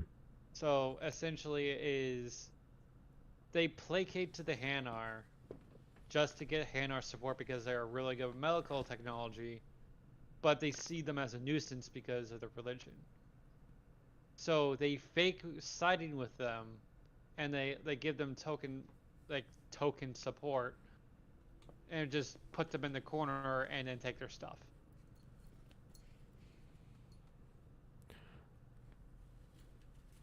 So you So already know about the Quarians, you already know about the Krogan. So I'm curious, where do you learn this stuff? Because I haven't seen references. I've read all the main in Mass Effect I'll, 1 and 2. I've read all the codex entries. some of it comes from some comics, and a lot of it is the fan community as a whole, pretty much looking at between all the codex entries, which isn't a lot for a lot of the other ones, and then it's pretty much pieced together from the council's attitudes, how the races are treated, and how and where you find everything. And the thing is, you see very few Hanar or any other worlds, but granted, they're an aquatic species. And apparently really Okay. dangerous in the water too. Oh yeah, and not to mention extremely poisonous. Yeah, I think you mentioned that one time. Yeah, they're very poisonous. So yeah, don't think dirty thoughts about them because they'll put you like 6 feet under. Well, their their poison is it causes paralysis. I don't think it can outright kill it, you know, unless you try. I But mean, it depends it's on a how lot the of it's person the gets fan community. paralyzed. Yeah, a lot of it is. Yeah, a lot of it is the fan community doing research, putting things together, and then yeah, a lot of it is most of it is considered head canon, but a lot of the larger community as a whole had agreed, yeah, this makes sense, and a lot of people like have varying degrees on how bad it really is. But considering what the Turians get away with on a regular basis, what the Asari do on a normal basis, and then the Solarians just do what they want. Yeah. So it's a lot of it is considered true. I mean, look at the Drell. The entire galaxy knew that the Drell homeworld was dying. The only one to help them were the Hanar. And the rest of the galaxy just watched. Yeah, for me, I look at a lot of it and say alien politicians are just as scummy as real world politicians. Now, granted, bureaucracy happens, people twiddle their thumbs and it takes a long time to do anything. But it was a slow death. It took 10 years for everything to calm down. So, yeah, 10 years of twiddling your thumbs for any bureaucratic thing when a crisis on a species going extinct is not okay. Well, apparently it's okay for them. And it's not explained why. And it doesn't even explain what the Drell think of the entire situation, other than the fact that they're thankful for the Hanar doing what they can, because the Hanar, they can only save roughly around 3,000 of them, 300,000 of them, over the course of 10 years. So could they save more? Probably, but the Hanar don't have a very large fleet. So it's up in the air. There's what they did with the Young, which admittedly was very stupid. Well, Because yeah, that was just dumb in general. Like, yeah, oh yeah, you know everything that I know about the Young. It's like they literally, it's like, oh yeah, look at this aggressive species. Let's go talk and be diplomatic with them, even though we know that they value strength, aggression, and if you want to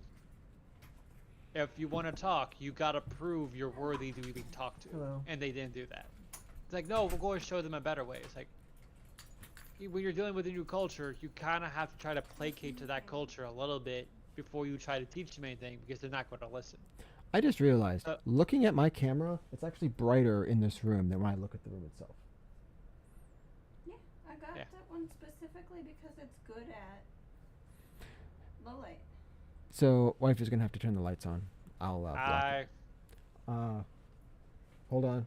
Phoenix says hi.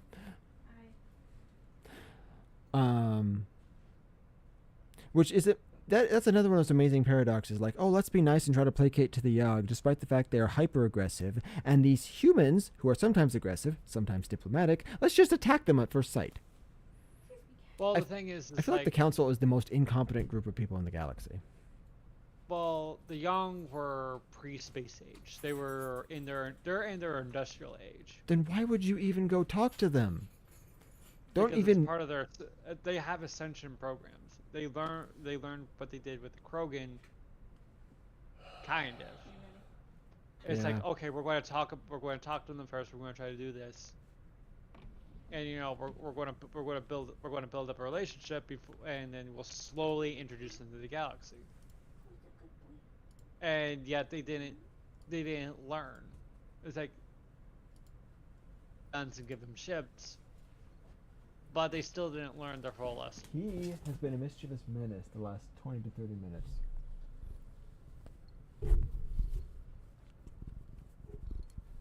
He just wants attention. I don't know. Hey, If you know kitty. this, but He's he not says purring. purr. He's not purring very loud. Hey, kitty. Oh, okay. That was not a purr. That was not a purr. And there's the other one. Fantastic. Also, he was up there earlier, bapping at that thing on the blue box. On top of the TV or just in the cubby? He was right in front of the red dot, bapping at that So- thing that's hanging in front of the blue box. I didn't realize he got up there. I didn't. No penguins for kittens. Anyway, So, granted, you could take everything that I'm saying with a grain of salt, but a lot of it makes sense because of behaviors in the council and how they actively do things, and just context clues. I mean, the Codex literally says that that Hannah were the only ones to help the Drell for 300 with 300,000 over the course of 10 years. It's like, okay, but where was the rest of the galaxy? yeah, the The Quarians are easy enough as like there's more about what happened to them than anything else, and it is largely believed that the only reason why the Quarians went after them to begin with was because somebody had let the council know. It's like, hey, this is going on, we might need help. It's like, no, you got to shut them all down now, or we're going to come after you because ALA research is illegal. Because ALA research was illegal even before the Geth, but it was more enforced because of the Geth. but so they wanted them to just shut down their entire economy because they were that was dependent their- on that the was- Geth. That was their labor force. Now, granted, that one you could take with a grain of salt, purely because like it's mostly mentioned that the Geth are the reason why AI research is illegal, but at the same time, it might go further back than that. Well, Like, even it's- even if it's not, I mean, there's different ways you could take it. Even if the AI research was totally fine, the idea of the Geth being sentient, it's like, okay, so we have to treat them as a sentient species, and the Quarians were essentially using them as slaves. There's a lot of different angles you could take on that, but ultimately the council is still a bunch of a-holes. I have that one spot in my back that itches, and I can't get it. You can't reach it. Nah, it's like I'm reaching my hand all the way up in my back and I can't. Okay, this is another On example it. of why I'm a freak of nature.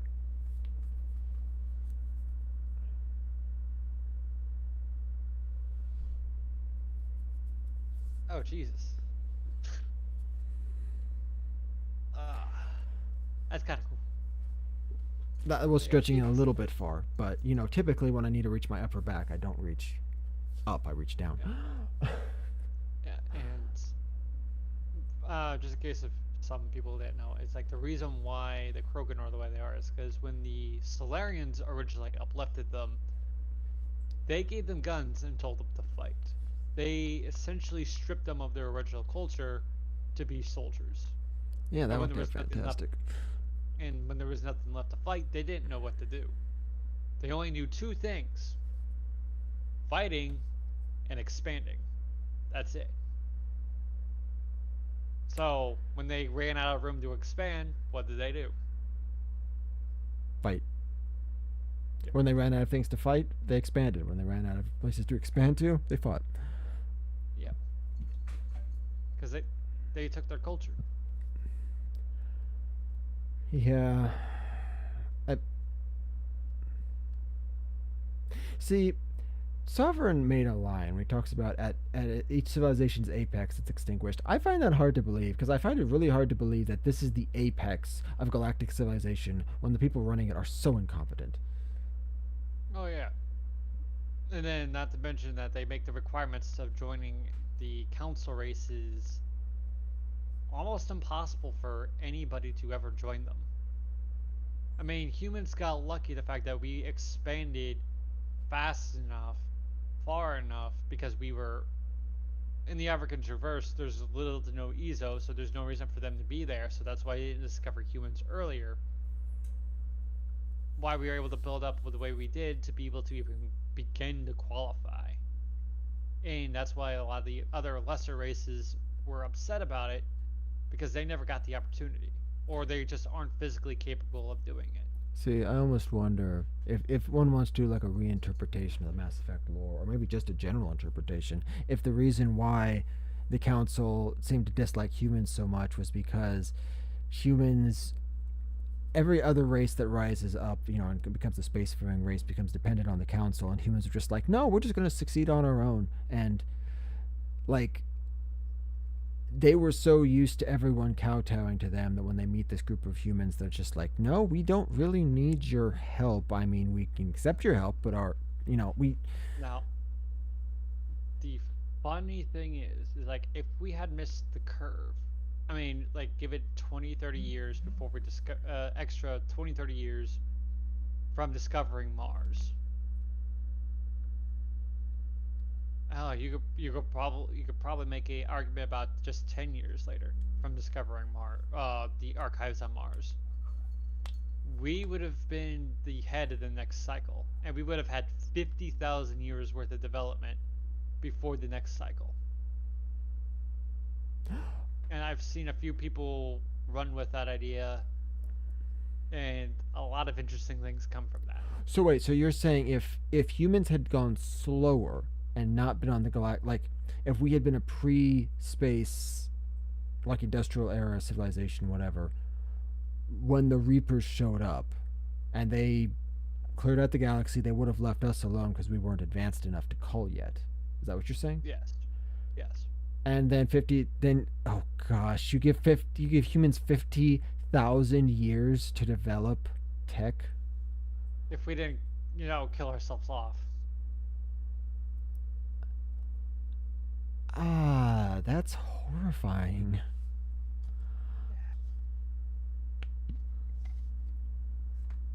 And then, because the young were far from being well, we would have beat them into space and developed a long while because the young were barely in their industrial era. So, for what I read they about didn't the have- Yogg, Yeah, the Yogg could not support a spacefaring civilization because they were too violent with each other. well, from what I also read about the Yogg is that the the Yogg are like hyper adaptive, even more so than the Vorcha, which is why that one particular Yogg got so smart so fast, because he was exposed to all this new information. But that also means that the Yogg themselves probably don't progress. Like, if they adapt to their environment, they're not necessarily as likely to change their environment rapidly, right? Humans are always Yeah. looking to advance the next step. The Yogg, if you expose them to spacefaring tech, they could become a spacefaring civilization in, a few years. But without that stimulus, they're basically just Yeah, but gonna then stay where again, they're at. look, the Yogg that was the shadow broker, he had access to that tech. He could have uplifted his own people, but he didn't. They're a very self-centered species. Their species culture isn't ready. That's fair. Oh, this The is thing all. is, even Hmm. if you expose them, it's like they can't really do. It's like they'll just if you put them in space, they'll do the same thing they're doing now in space, and that's not good for anyone. That basically be the Krogans, but worse. Yeah, they don't breed as fast as the Krogans. They don't live as long as the Krogans, Wait, but they're as strong as the Krogans, and they're as adaptive as the Vorcha. well, The thing is, they live long. They live much longer than right. humans. I forgot. Krogans live for over 1,000 years. Yeah, the thing is, we're not 100% sure how long Krogans can actually live, but they live just as, if not even longer than Asari. The problem is the Krogans are always living such violent lives that they'd never die of natural causes. They very rarely die of natural causes. Not to mention, especially if they have fully developed tertiary organs, then the odds of survival are even higher. Yeah, and but most of That's the time why they end up. the funny thing is that's why their technology is redundant. That's why they have all these redundant technology. It's because they themselves are redundant. They have almost like three sets of organs. They have like four lungs. They have three hearts. They have two stomachs. They have a nerve system that turns itself off when too much stimuli is applied. They have their rage, which they lose too much blood, they go into a blood rage, and they just get this explosive amount of adrenaline and strength. It's insane. So here's an interesting subject, and wife is home, and we're getting close to the 2 hour mark, so I think this might be a good time to start wrapping up. But for a future stream, not next week, but for some future stream, wait, I should write add more word, one more word right there, so I actually remember it better. It would be interesting to talk about conceptually, maybe not even stuff that's existing in fiction, but just maybe even just thinking of new ideas. How alien technology would could or would potentially imitate biology, because like you say, Krogans build the technology to be redundant. Humans, we build every kind, like we are constantly innovating, and humans are also one of the most varied species around, right? Even canonically, Morden says that humans have a much higher likelihood of genetic mutation and deviation, that we have a much larger genetic range or genetic spectrum, I guess, of ways that we Yeah, can manifest. he's like, you see an Asari, you see a Turian, I, outside of outliers, because there are outliers, you know generally what you're going to get. But Yeah. with humans, it's like they have a variety of skin tones, personality types, Well, even how they actually interact with people, depending on their personality types or against it. Then their general intelligence levels, and then that messes with everything else. Because you change even the slightest bit in any personality, intelligence, or anything, and just one human, they could be a completely different person. and that's not even getting into the pure biology of like people in different environments adapting to different stimuli, to how some people would have resistance to certain diseases and others won't. um yeah, so it's interesting. And so humans, being hyper varied, also have the most innovative technology. Krogans have the most redundant technology. Oh, yeah, and I believe this is also fan made too, but I don't know for sure, so don't call me out on it. is that the human translator programs for human for other species to translate our languages to theirs gets updated the most because the amount of variety and how often human languages change over time.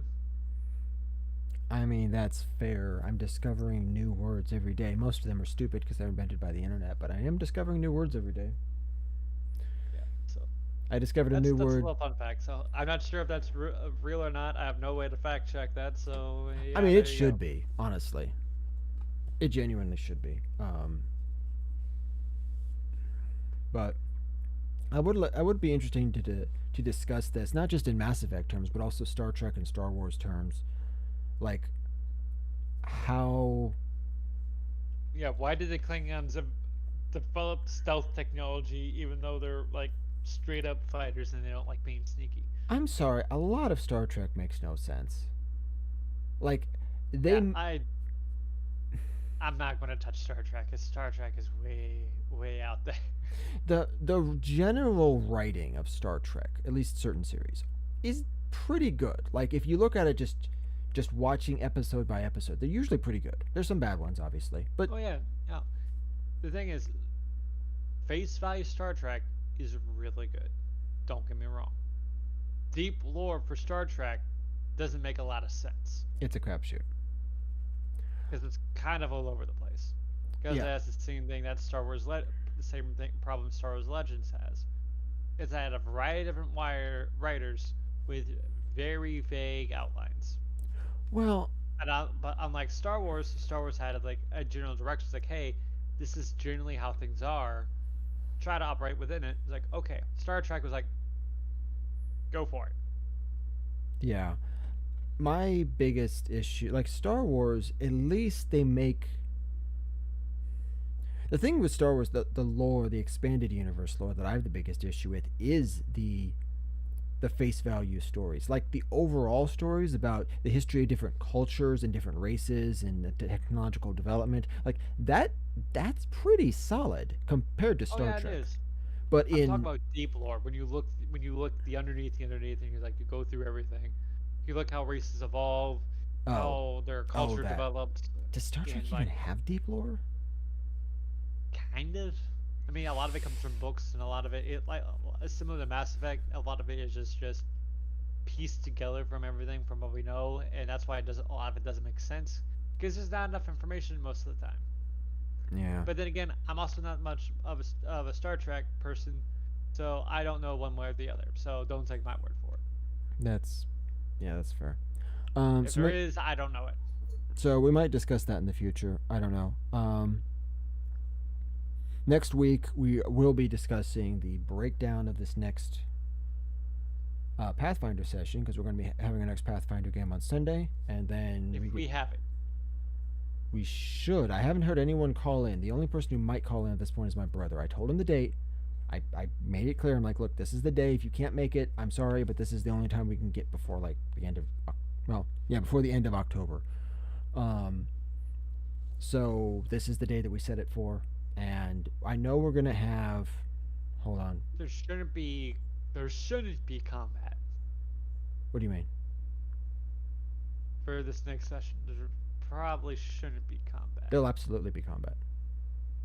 Yeah, probably. Especially if you have to deal with Prota's that deal. player specifically said we've gone several sessions without combat. He wants to have a combat in this next session, Oh. and I've got a few planned. Now, We just got. I got done. Guy thrown off of a tree. okay, no, let's be fair. Yes, but in terms of sessions, we've had at least 2 sessions since then, right?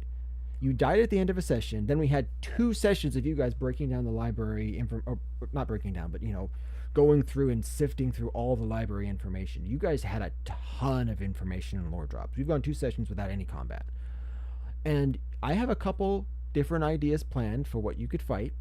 They're going to be very, very different depending on the route you choose to go. And you guys have to make a choice regarding a certain demon NPC, which will be interesting. I get to show off my new sword skills. Against someone, we'll see who that is.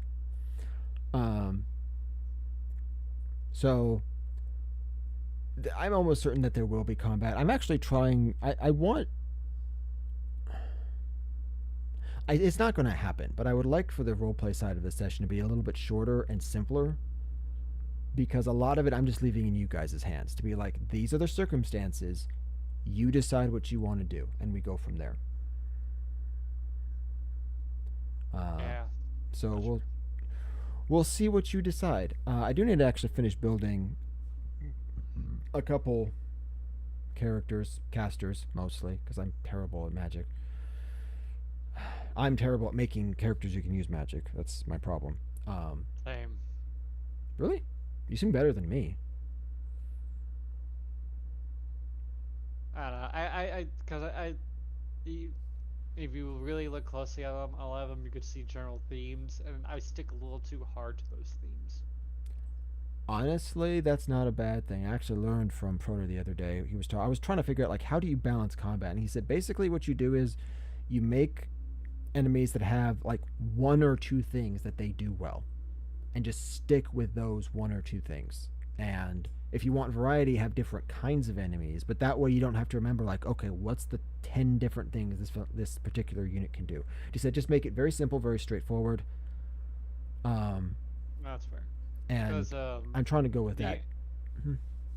yeah, the end of my one shot, his general thing was because he was essentially a pharaoh, not Black Pharaoh. He Yeah, had no. a lot of earth-related or sand-related spells, and some wind spells as well. So he dealt with trying to crush his opponents or changing his environment, as well as a almost never-ending slew of stone touched flowing in. And he did have like the animate object spell to pretty much animate these giant stone statues So was this because it was a quarry. Because they were in the middle of a quarry, they had a lot of stone to work with. So there's a lot of stone statues. so this was a spellcaster, not a kineticist. Yeah, this was a pure. No, this was a pure spellcaster. Ah, okay. Yeah, Yeah, I've got because some.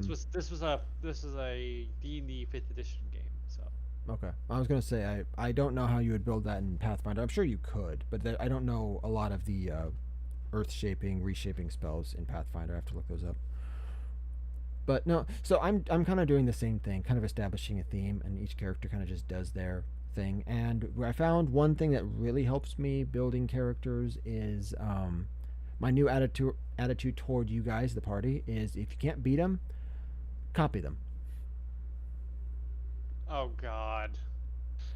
I'm not copying you guys like level for level, line for line, but there's a few things that you guys have used that have made my day difficult. So I thought I could return the favor and see how you counter them. I mean that. And once you show me how to counter them, then I can use those counters on you.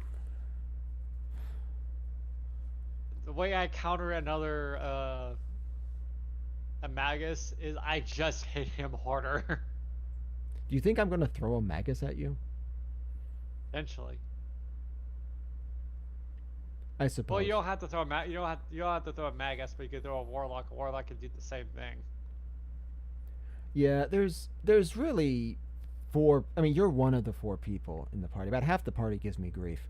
The other ones that give me issue are the witch, the bard. Occasionally, he has his moments, not all the time, but there'll be some times when he does stuff that throws me off. I don't try to give you grief. I just kill things. I And kill things very good. and the last one was Clarin because he is the epitome of a tank. He's got high health, high AC, healing and self healing, and he's got the ability to force enemies to attack him instead of other party members. I like him. Oh yeah, I like him too. I- Just I don't know how to counter him yet. Now, in combat, my character really appreciates his, but on a personal level, they'll never get along because like the things that Erlund Yeah. does, like he doesn't do, is like I don't know how to interact with you, so I'm just going to keep it purely professional and just like I'll go do my own thing. Well, it's interesting. Claren's background was he was kind of this sort of almost disillusioned priest, or he's a cleric, but kind of in a priest type position. He's kind of this disillusioned, like yeah, he's a follower of his deity, but he's not much of a follower. and this whole war and everything has left him very disillusioned, and he's kind of I Seems hate like a using pretty it. devout follower to me. What's that? He seems like a pretty devout follower to me. He is, but if you notice, most of the time there's not the way it's come across to me, and maybe this isn't the way he intends to do it, but the way it's come across to me, based on what I know about his background, is that he's a lot of the things are very mechanical. Like, I'm supposed to do this, I'm supposed to do that. These are the teachings as follows. He's not necessarily like emotionally committed and emotionally invested. It's more. That's fair. That's So it seems like he's starting to open up a little bit. I've also known a lot of highly religious people, and that's how they generally just act. So Yeah, I have I've, to. it's like, oh, but this is how it's supposed to be done. It's like, yeah, but you can still have emotions. Oh, that reminds me of Kire Kotomine. Kitten, what are you doing? Don't scratch the floor. He's a member. He's a character from the Fate Stay Night franchise, That's the other kitten. and essentially, he's like he's a devout follower of the church, but he is a very mechanical. He is very good at whatever he puts his mind to. But the thing is, he's so empty that he tries to fill the void with whatever he's doing. So if it becomes to, he's like one of the greatest one of the greatest executioners, which is the church's assassin organization. He was one of the greatest among them. He studied magic. He's mastered like 7 different schools of magic before dropping it and never touching it again, purely because it bored him. His martial prowess that through pure physical might. He was tied up against a tree, so his hands were up against a tree, and just with his hands broke the tree in half. Yeah, that about do it. So yeah, he is a very terrifying individual, but he is so empty, and because he became at some point he became twisted, and it's never really mentioned why. It's like some people's go on and like, but some people's like he was just kind of born twisted. I never liked that explanation, but and some people are just born broken. Well, not even broken. Some people are just born twisted. As bad as the point, some people just are. And the thing is, you can fight against that nature, and you can do good things despite that nature. And the quote Parthamax from Skyrim is like, what is it? Is it better to be born good or overcome one's own evil nature? I've heard something similar to that in terms of narrative structure. Like, is a heroic character who doesn't have a desire to do evil more heroic or less heroic than someone who does want to do evil but chooses good anyway? You don't typically see that a lot in modern fiction, but. And the thing is, I essentially see both have their merits. It's like, yeah, it's good to be, being born and doing good should always be rewarded at some point. But you also have to remember, like, people who fight against their own inner demons, their own evils to do good anyway, should also be rewarded. Choices matter. Yes. And it's like, oh, the guy who did good the entire time is like, oh, he would have been that way regardless. It's like, yeah, but then look how he'll feel. It's like he's doing all this, and he's not appreciated for anything he does. It's like, yeah, you're not supposed to feel appreciated, but at the same time, then you go praise the person who, despite being evil, despite growing up hard and probably even doing crime in the early life, turning life around is seen with more reverence than he has lived his entire life doing. Then he's like, okay, what was the point? Should I have been done bad things and then become good, and therefore people would have respected me more and not ignored me? Yeah. And it fights it, and then people's like, oh, then he was never good to begin with. It's like, no, it's like people don't want to be no one wants to be ignored at all. Yeah. It's like they don't have to search for it, but they would appreciate it. But that's beside the point. Speaking of What? being ignored, don't have to worry about the hurricane thing. They already sent out the truck. Did they send it out before FEMA shut all that down? They got a somehow they got approval to get the truck through. Or they may not be going. I don't know. They're getting it to somewhere that they have approval to take it. They've double checked. It may not be in the disaster zone. It may be they're taking it to a place just outside, and then other people are taking it in. They're not delivering it to FEMA though, because I FEMA's not going. As far as I know, reports say that FEMA is not going inside of any of the danger zones. They want the people from the danger zones to go to them. that's that. Why do you even have FEMA at that point? That's stupid. Granted, those are the reports that I've been hearing, so I don't know I one way mean, or another what's going on because none of the news outlets are covering any of this. yeah, which makes me think that those stories are true because they don't want to talk about these news groups being garbage, or not. They talk about the FEMA and other government groups being garbage. Um, regardless, the Yep. the truck got sent out. It's going to wherever it's going, or it's gone by now. I mean, they sent it Friday, Saturday, so the guys should all be back by now. But I hope it gets to where it needs to go and people actually get and receive help. I hope so too. Yeah, but on the last edge of the Kyrie thing is essentially when when you have conversations with him either in the games or just when you watch the show, he associates any and all joy with being a sin.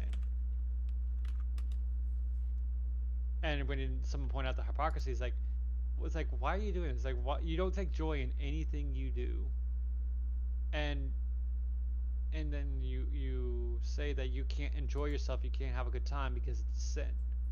It's like, what do you? And they play on it, and it's like he enjoys the suffering of others. It's never really explained why he does. At least not that I know of, because I haven't gone in complete detail for it.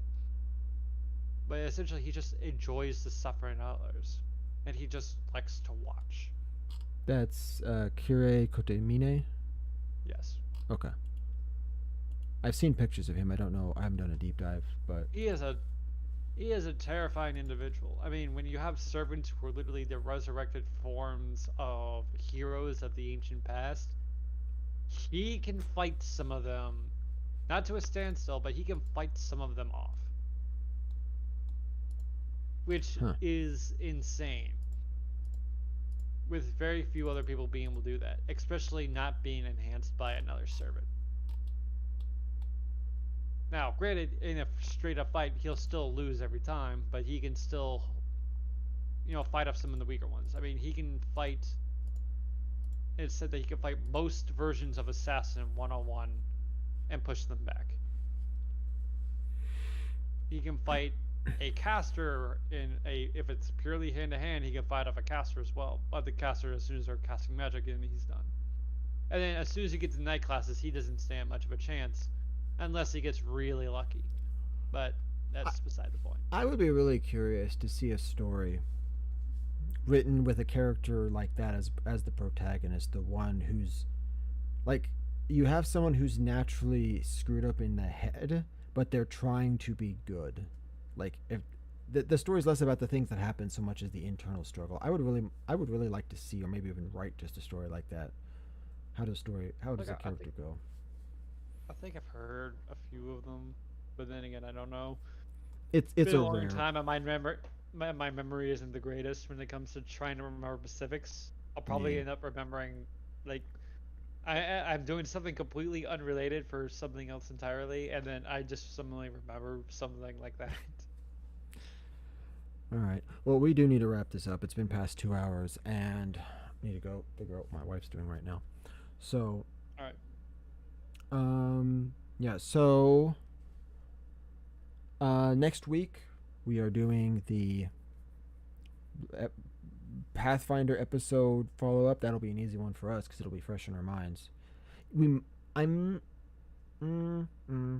Should we do that on Monday? Would you rather do that Monday instead of Tuesday? Because that would be the day, like literally the day after, or would you rather Yeah, we give can it a do day that. to percolate? Yeah, that's up to you. I'm fine with either one. I mean, it'll be stuck in my head for 3 or 4 days after, at least. So I can do it either way. I just don't know would it be easier for you to do an immediate follow up.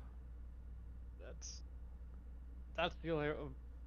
Yeah, I think this is like the only problem with you and me. It was like we were very indecisive. It's like, oh yeah, we're both good with doing with No, whatever. I'm fine with either. If you, my main question is, would you be okay with it? Because if you're okay Yeah, with doing Tuesday, I'm, then there's no reason to change the I'm, schedule.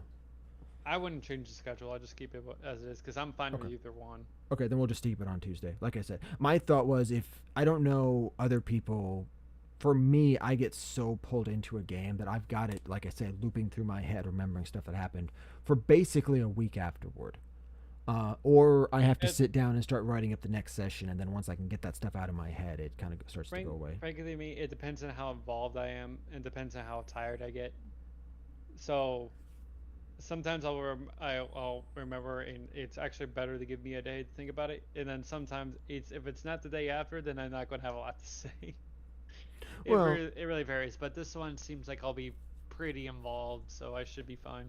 you should be involved in the decision making, and hopefully, well, if there's a fight, you will definitely be involved in the fighting because that's just the nature of your character. But Yeah. yeah, so next Tuesday, 4 o'clock regular time, we'll be doing a podcast of a breakdown about the Pathfinder session and how everything played out. Generically, I am going to be streaming on Twitch, continuing to stream on Twitch rather, noon to 6, Monday. Well, Monday through Friday minus the Tuesdays because I stop early for podcasting stream. Now, I am going to be wrapping up Final Fantasy 12 very soon. I'm also about to wrap up Mass Effect 2 in the next few weeks at the latest. And I'm at the ending of Planet Crafter. So it's looking like starting next week, I'm probably going to be switching over to a full time. I'll wrap up Mass Effect 2 and then I'll be starting Mass Effect 3 because I've never played that one. And I'm going to just be playing that as my main game, maybe have one extra day off to play some other random game. Would you like me to send you the order guide? For Mass Effect 3? Yeah. Because there's one that I use. It's been that it pretty much covers everything. I don't know what you mean by the order guide, why you call it that. It's an order guide to make sure that you get everything done. Not to mention, it tells you is like, okay, you only need to. It saves you a lot of round trips. So it's like, okay, you do like these missions in this order, then you could go back to the Citadel, then you go do these missions because it'll trigger the next thing that happens, the next main story that happens near the Citadel, so you don't have to worry about overlapping. You don't have to worry about going to a world, doing thing, and then going back to Citadel. Because unlike the other games, Mass Effect 3 has a lot of very time-sensitive, options. Yeah. So if you don't do certain things, don't talk to certain people, give them the certain items that they need before certain time periods, you lose access to it, period. So you can lose out on a lot of stuff if you don't do it carefully. That guide is just like, okay, here's the breakdown of the timetable, do things in this order, and then here you go. So is it triggered by total missions you do, or is it that there are key missions that once you do that, stuff gets locked out? Both. Great. It just depends on what point of the game it just depends on what point of the game you are. Some it's if you complete all the available missions, and there you go. And then some it's like, okay, here are okay, here's this mission. If you leave that mission alone, you can get everything else done, and then you're fine. Because priority missions, some of the priority missions you could just leave and then do them after you get everything else done, and then some are time sensitive that if you don't do them fast enough, then you lose access to them, and then you get the worst outcome. So I see. That's why you say the order guide, because in some cases you do have to. It has to set the order in which you take on certain tasks. That you can leave certain tasks longer, and you have to do certain ones sooner. I hate if I don't hate that you. There's like 3 companions who will die if you don't do certain things in a certain timely fashion. I Some of them hate you ask. the One of idea them, of and I putting. won't say Okay, but who. Yeah, and one of them I will not say who until after you pass that checkpoint of who you actually will physically kill because um stuff happens and then you actually have to kill that companion. You actually fight and you kill them. can you not kill them? Is that an option? Yeah, oh yeah, if you do everything correctly or within the timetable, you're fine. Got it. Yeah, It's send me just that like guide. if yeah, it's like there's like a couple of companions, and I mean you already avoided one of them because you picked up Legion yet, right? I didn't see the end of that stream. No. So the thing is, once you do the Reaper IFF, then you're locked in and you have to go to the ending mission. So I'm gonna be next stream, whenever it ends up happening, the next Mass Effect 2 stream, I'm gonna be doing basically side questing. I've done every loyalty mission up to this point. I'm gonna do every major side quest except for Arrival. Then I'm doing the So IFF. I'm immediately gonna do the loyalty mission for Legion. Um, so spoiler, if you had sold Legion to Cerberus, so in your I Mass would Effect 2, if you sold never do Legion that. to Cerberus, you actually can end up fighting him in Mass Effect 3. That. Why would you ever do that? Why? Because it's one of the ways to get like the quintessential worst ending.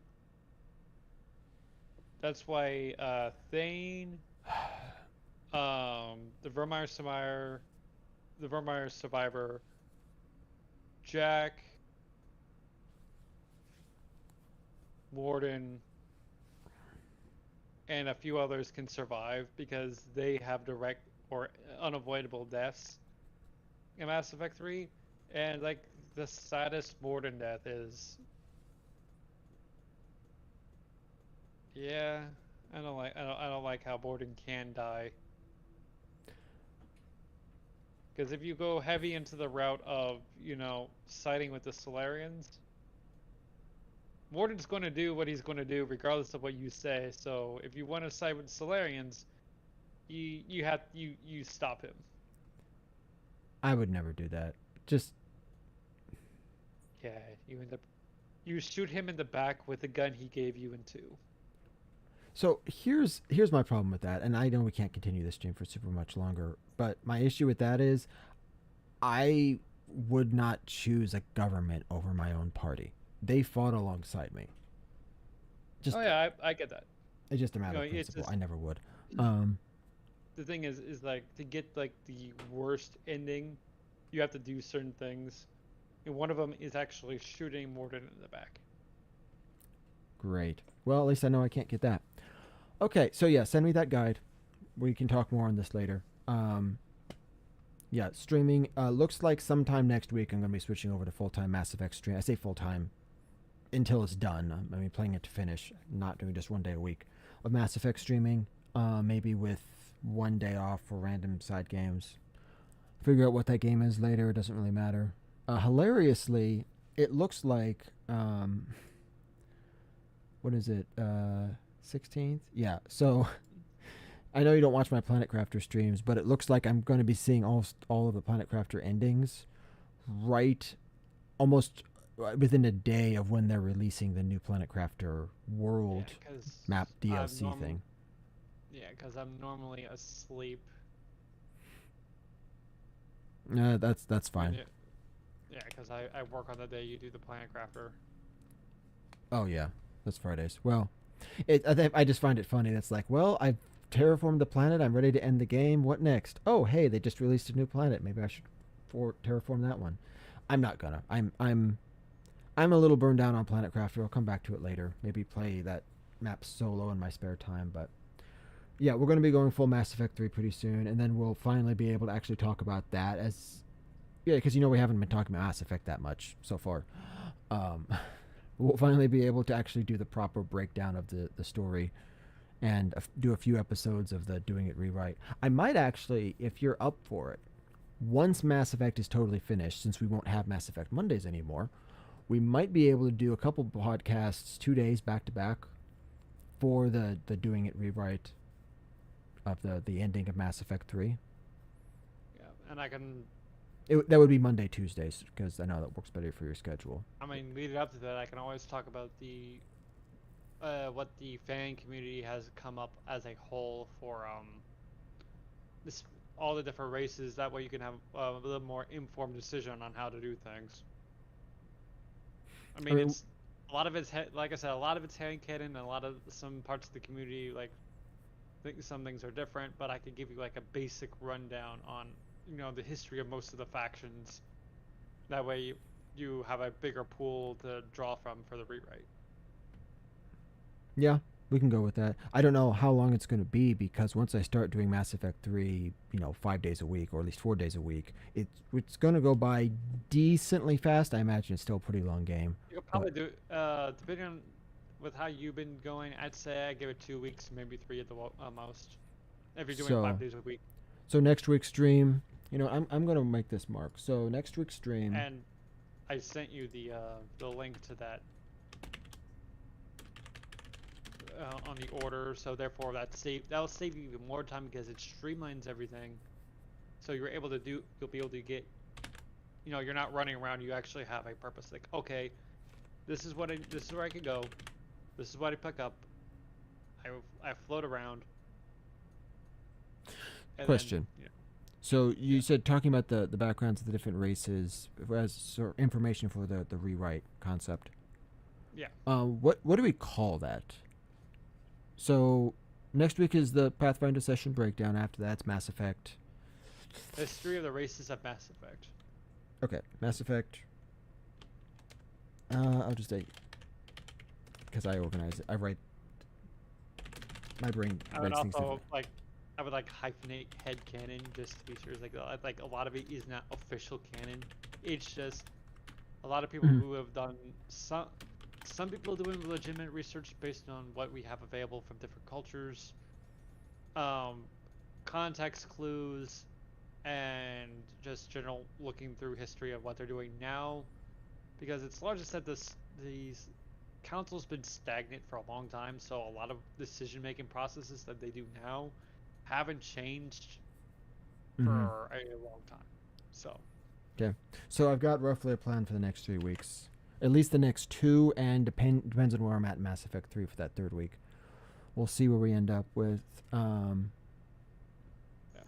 So yeah, and maybe I'll actually be able to get to podcasting the stuff I really wanted to start with in the first place, which is the rewrite. Also, going forward, I am planning to, and I keep saying I'm trying to get YouTube episodes out. I have a new plan, which is rather than try to do it in the morning, just after I woke up, I'm going to be trying to do the work in the evenings when I'm more focused on it. I have a rough plan. We'll see if that works out. I make no promises, but I'm trying but badly. And hopefully I'll be able to get some actually just recorded, non-live streamed stuff out there for viewing. So yeah, drop in whenever you have a chance. Monday through Friday, 12 to 6 Eastern time. I just stream whatever I'm streaming at the time.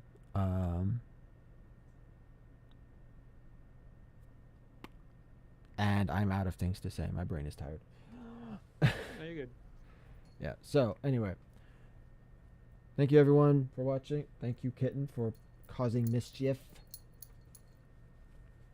Yeah. And to add one more thing before we go, it was like there's always one more thing.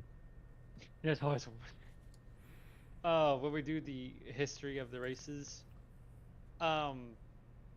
because it's all head canon, I could give you like good 2 or 3 different variations, so you have a larger pool to work with. Because just the drill alone have like 3 different progress paths, so to speak, of what people believe they could be doing. Like, there is largely about their community as a whole, how they see the galaxy as a large for abandoning them, and then how they see humans for coming in, because the humans weren't there when the Drell were going through what they were going through. It was like 50, 50 years before the humans show up. So, yeah. Anyway, that's the last thing I said. Yeah, sorry, my brain is tired. But no, okay, yes. So we can talk about that starting in a couple of weeks, and that'll prep us for the doing it rewrite. And I may, if I'm productive, I may be able to actually release another episode of doing it rewrite, which is my Final Fantasy VIII rewrite that I've had in my head for a while, and we can move on from there. So, I'll try to watch that one because I'm interested to see that one. well, I've actually got two things. I've also got a crazy fan theory concept I need to release before that. It's really short, but it's actually I don't know. It falls into territory that feels fan fictiony, but there's enough evidence that it feels like it could be legitimate. So Technically, a lot of things are fan fiction, and a lot of people don't realize how much is actually fan fiction. yeah, that's true. But I wanted to cover that first because I feel like it could be integrated into a rewrite to make things more important. But I can't just drop it in and say, hey, what if you made this idea? Because people would look and think, where did that come from? Well, if you'll watch my TED Talk. Yeah, go watch my TED Talk for all the information you need on why I'm doing what I'm doing. Because it doesn't make sense regardless. Do people still do TED Talks? I haven't seen or heard anything about TED Talks in a while. Whatever. They go after under a different name, I think. Oh, but cool. they're essentially TED Talks. Cool. All right. Well, thank you all for watching. Thank you for listening through all of our meandering nonsense and our 5 different times we tried to end. Neither of us are good at ending. We're also not good at starting. We just kind of start talking and we see where it goes. But once we get going, we get going. So. Yep. But we always end up back on a Mass Effect. We'll get through Mass Effect eventually. We'll get it out of our system. Maybe. But, well, I think it'll be easier to get it out of the system once we've actually finished. Once we start doing the Star Wars rewrites, we'll be able to really get out of it. That's going to be a nightmare in itself. But no, the thing about Mass Effect is since I haven't played the 3rd game, we've never really there's always been like, well, we'll talk about that after I play. We'll talk about that after I play. Once we have a chance, I think we'll be able to get it out of our system and move on to something else. Maybe we can do a talk through about Kingdom Hearts. But anyway, so thank you all for watching. That's a whole other different mess. That I'm not even qualified to even begin to get into that. I'm about disqualified. So thank you all for watching, for hanging out, listening, chatting, commenting. If you do, if you want to support, please subscribe, please share, because we don't have a big audience at this point. Any shares would be appreciated. Arigato. And I'm just going to cut this off, and I'm going to go watch somebody play Squirrel with a gun. Good night, everyone.